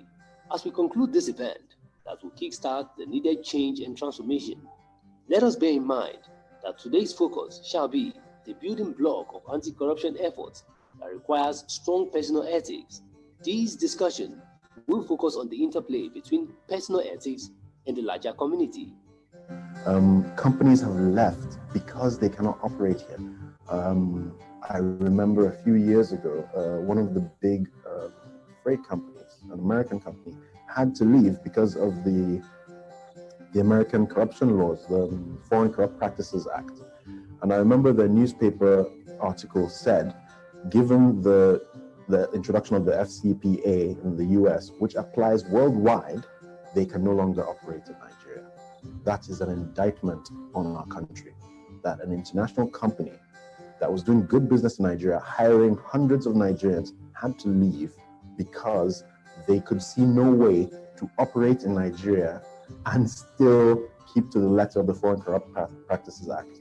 They have essentially told us that it is impossible. Well, there are several reasons, because it's become systemic and it's almost becoming like a culture. And the efforts to address the issues are more cosmetic and do not go to the root of the problem. It's kind of, being institutionalized. It's cheaper for you to import a car into Benin Republic and then drive it through a porous border. Interestingly, for about 3 years in the last maybe 6 years, Benin Republic has been importing more cars than the whole of Nigeria. And you ask yourself, we've got 11 million cars on the roads of Nigeria. I don't know what the population of Benin Republic is in total, but to import 200,000 to 300,000 vehicles into Benin Republic, you need to ask yourself the questions, where are those cars ending up? And if they're ending up in Nigeria, then there must be somebody or a group of people who are helping those cars that have bypassed, the borders and the border controls and paying duty, help them get the licenses. Because those cars would have come in without paying duty or without paying the correct duty, but they still got licensed.